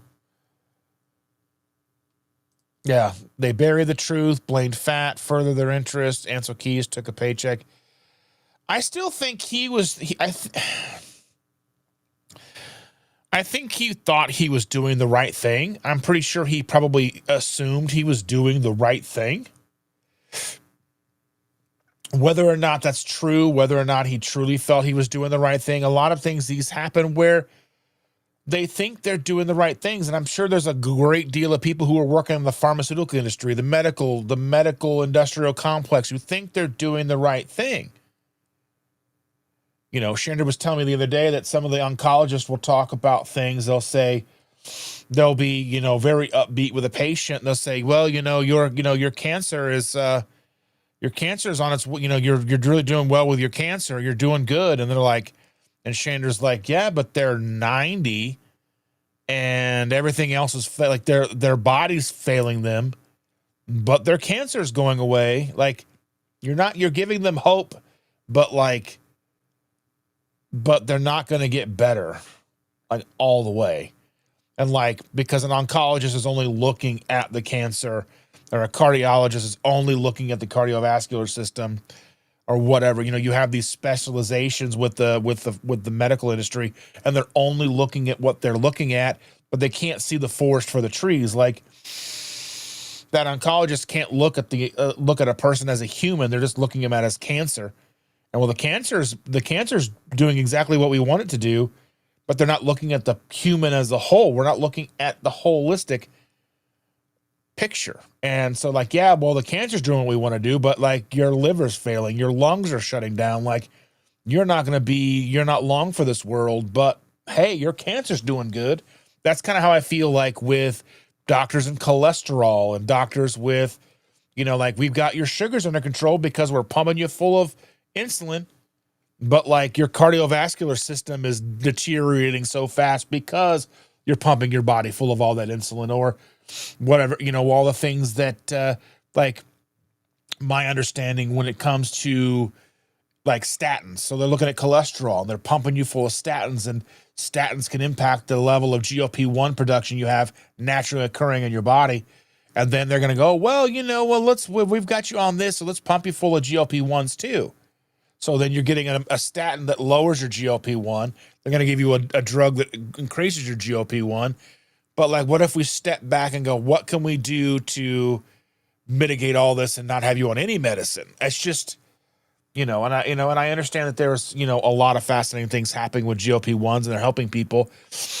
But I worry with that success that some people are seeing, are they going to give them out too much to people who could probably benefit from other standards of care?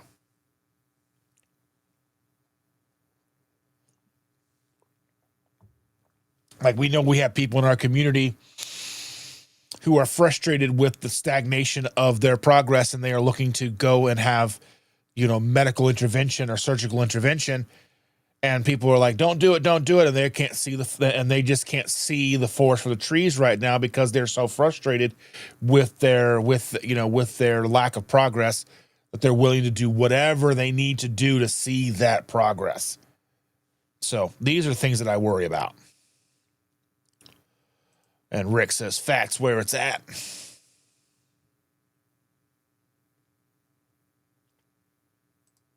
And Bry's Biscuit says, Amy, I consciously reduced my coffee from 6 cups to 4. Small changes got me there. When they talk about caffeine, they say up to 4 cups or so are probably safe. Just add it in water. Yeah, I'm screwed because I use espresso.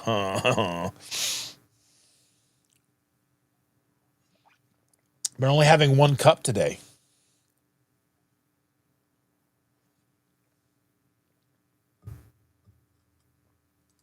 Yeah, and I mean, there's got to be like, as much as I love coffee, if I would not like coffee as much as if I'm having 2 or 3 of these a day, I would not be as good. I would not feel as good. But having 1, I feel all right. B says, there's something on YouTube. There's someone on YouTube posting negative comments about coffee. What do you make of that? She is doing carnivore or keto. I'm not sure. There's been people out there since I started. I remember when I first started, there was a lady named Stephanie Persons. And she was very anti-caffeine when I first started. And I was like, listen, listen, okay? I'm doing this and this and this and this, and you want me to give up this too? You can kick rocks. And there's always going to be people who are pro-caffeine, anti-caffeine. The people who say, like, you can have honey. You shouldn't have honey. You high fat, low fat. You got to be moderate fat. You got to be high protein, low protein, moderate protein. There's always going to be noise. There's always going to be somebody telling you something that works for you isn't the right thing to do. You have to try it or not. Or if it's working for you, or if you think maybe there's something to it, then give it a shot. But I don't like the idea that that people put out absolutes like no one should drink coffee, because that's crazy, because I'm going to drink coffee. I can't even say absolutely that I'm going to never give up coffee, because I've done it before. I've given it up for a year just to see how things worked out, to help myself with heartburn and kind of heal things. And I did I enjoy that year? Absolutely not. I did not enjoy that year at all. But did I live through that year? Yes. But I know I love coffee.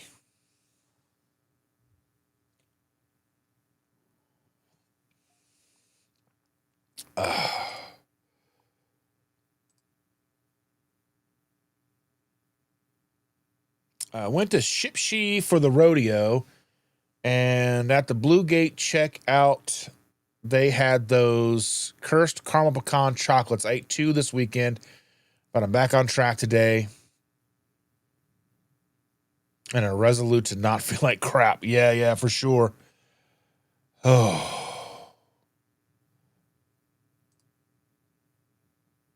Lisa says, pretty much eat the same thing every day. It's mostly eggs.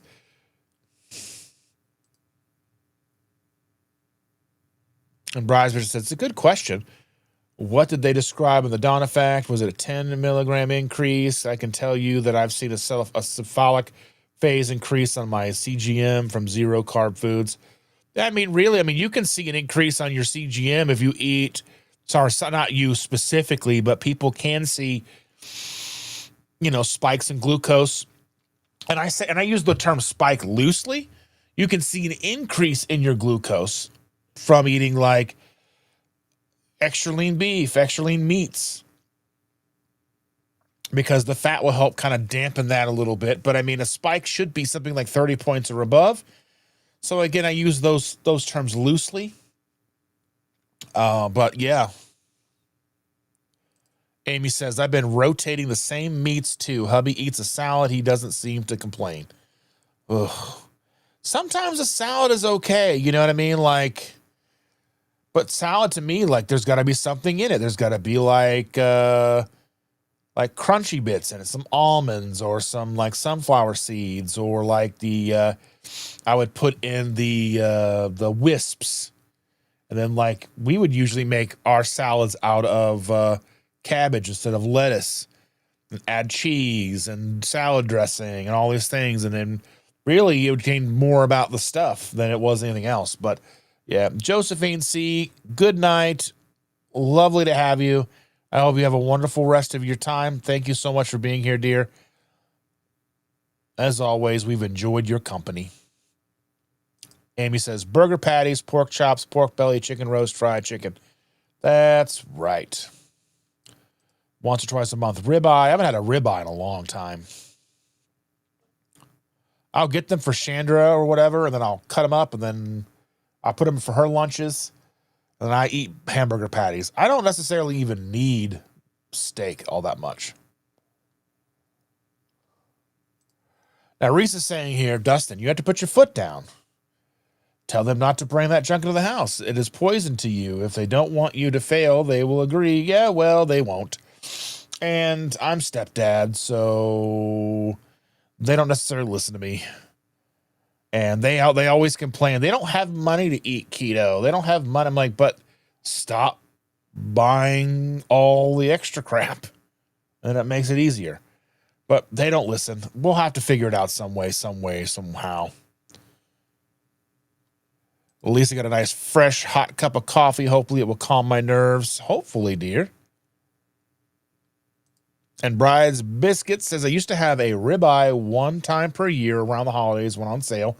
I don't think that'll happen this year. I do eat chuck roast around once a month, and it is heavenly. Look out for sales. There's always going to be sales out there. I mean, regardless of how high things get, there's always sales because stores feel the pinch, and they're going to put things on sale because they know that they need to make money. So, yeah.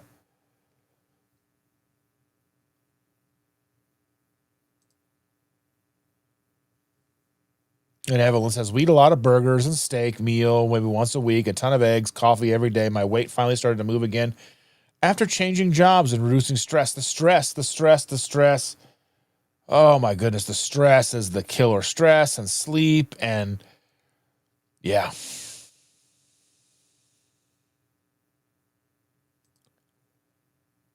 No, I don't. She says, don't you at least mulch the grass so they don't kill it? I don't want my grass. I don't want to have to cut the grass. I don't care. I just don't. I know we live in an HOA and I don't care. HOA and I don't care. I don't. Our backyard's nice and healthy, lush. Our front yard sucks, but I don't care. Risa says, you're welcome, Dustin. Start the habit. I'm hopefully, that's the plan. Yeah, roast chicken is better than roast turkey. Well, I've got a turkey thawing in the fridge. I'll probably have to cook that today. At least turkey's not hard to cook. You just basically cut it open out of the package, take the little plastic hanger thing out and take the little baggies of stuff out, put about a pound of butter inside, put it in a turkey bag, put it upside down in a pan and let it cook for 3 hours. And that's it. About as easy as you can get. Lisa has 1 pot of coffee a day. 1 pot of coffee a day, and when it's gone, I don't have any more. I just make the 1 cup. I mean, it's a small 30-ounce cup.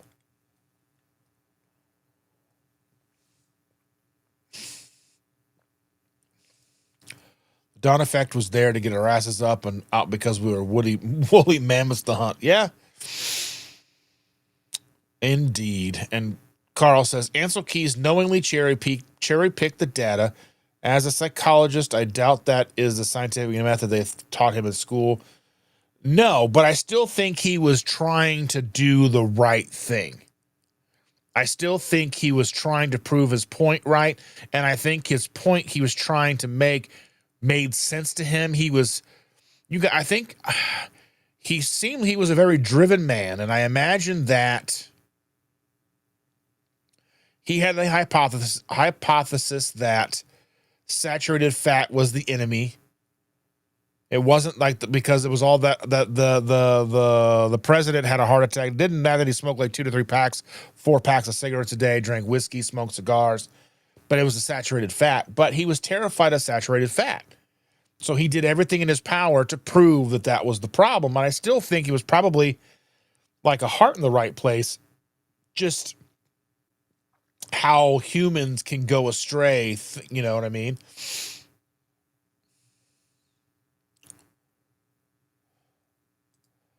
Risa says, even people like Nisha have trouble eating more protein. I've seen her latest videos. She is struggling to add more protein, finding more ways of getting it in. Meets anyone? Yeah, I mean,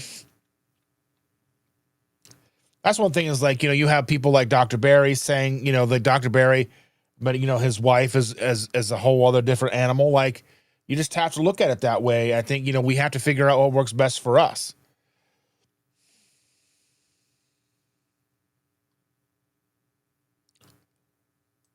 Amy said, hey, Jackie, I heard Ship Shawana. And I was like, my ears perked up. Jerry says, right now I bumped up my protein to 200 plus grams before the 40-day fast. Risa says, I have upped my coffee in the AM to 1.5 cups in the morning and a Javi protein coffee in the afternoon. Decaf at night, working for me. I love it. We have decaf coffee. I can make some decaf at night. I don't necessarily know if there's how much of a caffeine difference. I'm sure there's a caffeine difference, but it's not no caffeine.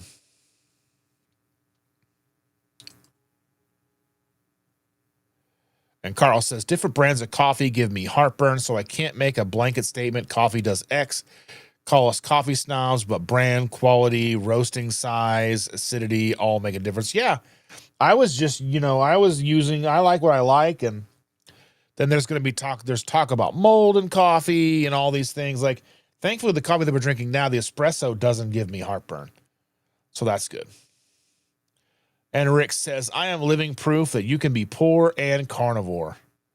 Yeah.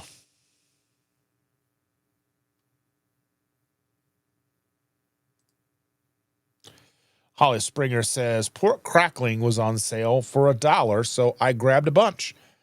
I am going to try it as a crouton replacement next time I have a salad. That sounds phenomenal. I love that. What's your thoughts on fasting? I enjoy fasting. I think fasting is a necessary part of life for most people. Whether or not you decide to agree with me or not, it's a whole other story. I think we probably should be fasting some. I think we evolved with fasting as a part of our routine, whether it was, I mean, we didn't fast on purpose until like kind of religion came into things, like until religion became like we were fasting for religious purposes or whatever. But I think ancestrally we fasted because we didn't have food. We didn't have anything to eat. So we just fasted. We just were able to survive without food for certain periods of time, a couple of days here, a week there, whatever. But I think fasting when we're in an abundant state like we live now, I think a week fast, a couple times a year couldn't hurt. I need to do a week fast here soon,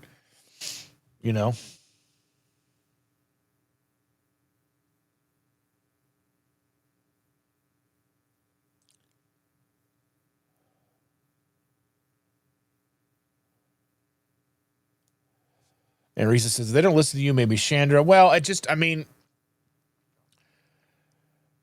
at this point, it's a matter of trying to keep the peace and keep people, because there is so many people living in the house. So we're all trying to cohabitate. So, and we're all adults and just trying to keep the peace. So what I try to do is just stay out of the kitchen, stay out of the living room, just stay in the room as much as I possibly can. Stay up here, study, do YouTube, whatever I need to do to stay up here. Yeah, but I mean, I don't know. They're going to be here for a while, so we have to figure something out. Jerry says, hey, I'm not ashamed to ask for a price reduction on meat. If the sell by date is the next day, no shame in my economy game. I mean, really, I've done that at Walmart, but Walmart won't do it. They'll just throw it away. They won't, well, I should say they won't throw it away. They have they will compost it or whatever. They'll take the food and they do whatever they do with it. They'll feed it their chickens or whatever. But I mean, there's been eggs that were like day of, and I was like, hey, they won't discount them or nothing. But like Meijer and Kroger and stuff, they'll discount it. They'll discount it real well for you.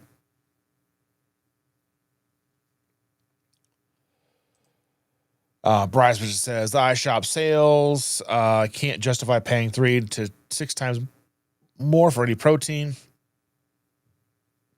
I simply won't have enough food without adding in carbs. All good, though. Yeah, I mean, that's what we're looking at adding turkey in right now, because you can get turkey for like 97 cents a pound. Like I got a 16-pound turkey for $15.98 the other day. So, I mean, that's a lot of meat. So, yeah. I enjoy fasting. I need to do a fast soon.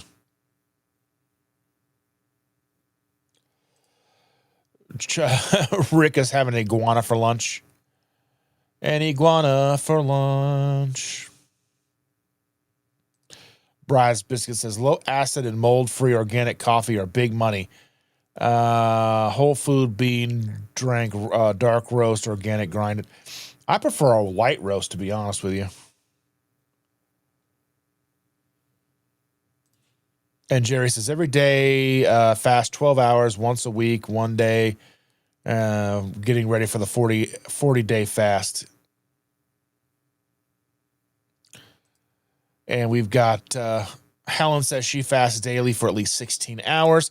I try to do that, but like I said, like my hunger is so sporadic. Like I have my coffee at a specific time of the day most days, and then I'm not hungry sometimes till 3, 4 in the afternoon. Sometimes I don't eat till sometimes 6 or 7 in the afternoon, or in the evening or whatever. So it really just depends on when I eat. But I try to only really eat one major meal a day. But I try to do what I do. And Bride's Biscuit says, fasting has always been evolutionarily appropriate. I think new carnivores dive into it too early, but I feel it can be a great tool. Yeah, I think when it comes to fasting, I tell people that I didn't start off doing these big, grandiose fasts. I started with 12-12.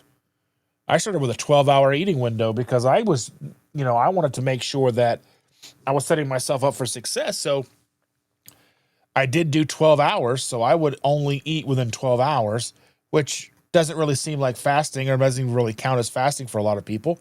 But honestly, that was a difficult thing to do at first. And then I was like, okay, let's bump that to 14 hours. Bump down the eating window to 10 hours. And then we did 16-8, and I did 16-8 for a long time, months and months and months. And then we bumped that to, 18-6. And then we bumped that to 24, and then 22-2, and 21-3, or whatever the case is, right? Yeah, 21-3 out, 21. And I was just basically eating. And then it was easy for me because then I stopped meal planning, stopped meal prepping, stopped taking lunches to work. I would just go to work with nothing, and I was fine because I decided that if I was only going to eat at a specific time and only have a small window, it wasn't going to be when I wasn't around my family. I wanted to be around my family. I wanted to make sure that, they were still a part of my life, and I would have dinner with them at night. Now, did we always get a chance to sit around the table? No. But it was still, dinner time at home is when I ate, and I ate with, if Chandra was home, sometimes she wasn't home yet. Like the last couple of nights, she's been gone, not even getting home till after 8 o'clock at night. She leaves at 6 o'clock in the morning, gets home at 8 o'clock plus at night sometimes 9. If the end of the shift isn't as cut and dry as she'd like it to be. The joys of being an ICU nurse, But, I tell people that fasting is a slow process. When you start doing keto, you don't have to start fasting right away. Quite the contrary. I would say probably eat more than you ever thought you should when you first start. Again, these are just this like kind of how I would look at it. Not necessarily advice. Again, I am not a doctor or healthcare professional, so please do not take any of this as healthcare advice. Just chewing the fat with y'all. Bride's Visit says, many restaurants fetch the police on their parking lot dumpster divers. I think that becomes because people are very litigious. So, like, if somebody dumpster dives and gets sick, then they sue the restaurant or whatever, or they get hurt jumping into the dumpster, they feel like they'll get sued. So, that's Yeah, I remember being upset with the waste when I worked I worked at Chuck E. Cheese when I was in high school, and like, pizza would be made or whatever, and it would be wrong, and it'd be sitting on top of the oven waiting to figure out where it went, and then after so long they would just throw it away. You'd have like 20 employees that could have eaten that pizza, but management didn't want it to go to us because they felt that if we were being fed with mistakes, that then we would be more likely to make mistakes.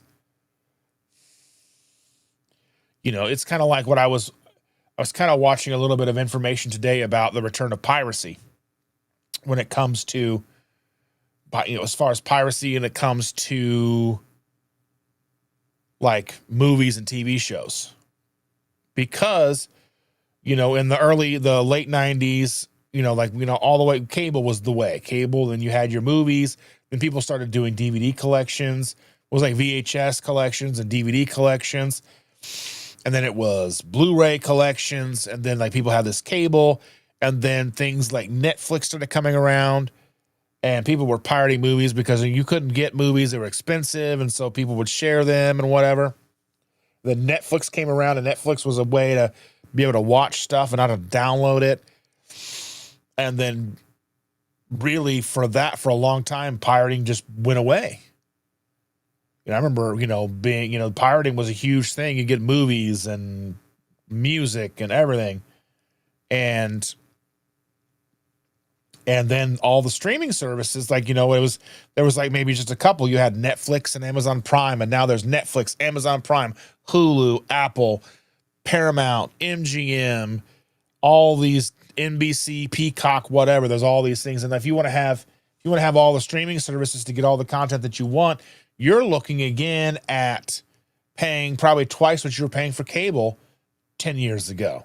So then, pirating has come back fast because it's just, you're not getting a good product if you're paying out the wazoo, and then you still have no guarantee that what you want to watch is going to be there. They take like for whatever reason, HBO had a big tax issue, and they got rid of, from what I understand, they got rid of some shows. There's movies that were made that they didn't come out. They just wrote them off on their taxes, never released them. Like the Batgirl movie, they said it wasn't a good enough movie. It was just, they scrapped it. So who knows? I don't know. But I just kind of feel like that's just such a waste, and the waste is maddening. Like, yeah, I don't know. Helen says, my son eats pizza, but like once a week now.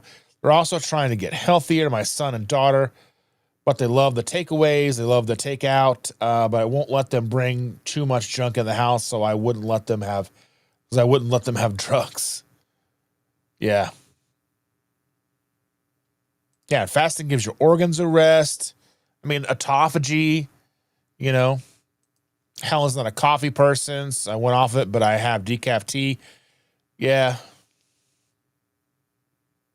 But coffee isn't necessarily a huge English thing. English are more into the tea. I was always under the impression, again, my American eyes looking at another country, I always figured that English people didn't drink much coffee anyway. I know that probably recently with Starbucks and things kind of coming over there, that people probably drink more coffee now than they used to, but yeah. Lewis says, I've been fasting 72 hours each week, saves money, and great for my blood sugar. Yeah. I was joking with Shander the other day. I was saying, as prices increase on groceries, I'll just eat less. I'll just start fasting more. I'll just fast every other week and just tell them that, well, as long as Shander gets to eat, I'll be okay. And maybe I need to do that. And Helen says, I got used to fasting, eating small portions when I had gallbladder out, as I can't eat large anymore. And Helen says, I've done 23-1 fasting. That was a few years ago. My weight dropped off, but when I stopped, put the weight back on, but left and felt amazing. Yeah. Yeah, and Helen's time I'm trying to math on a Sunday. Yeah, I don't do well with math. It's fine. And Lewis is fasting right now, not eating today or tomorrow. Brian's Biscuit says, I made gains while fasting, but I can't get More than several hours without cream in my coffee. Probably still getting autophagy benefits, but it's hundreds of calories a day, so who knows? I mean, autophagy happens regardless of our fasting schedule, so I think we want to try to bump up and move that autophagy and get more autophagy benefits. But I think even when we're not fasting, there's still some autophagy happening. Yes, hit your thumbs up. Rick, the dumpster diving king. Rick is more of like the canal hunting king. And B's asking if I drink black coffee during extended fasting. I typically do not have coffee when I'm fasting. I will usually give up coffee about 2 days before my fast starts. And that way I don't have to worry about anything. If I have to take any ibuprofen or anything, I don't feel like that interferes with my fast. Just, dealing with a headache, the caffeine withdrawals kind of thing, trying to mitigate that. And then, yeah. So that's kind of how I look at that. And then I'll fast, and then I'll reintroduce coffee and food, depending if I'm doing a week, 2 weeks. I've done up to 21 days.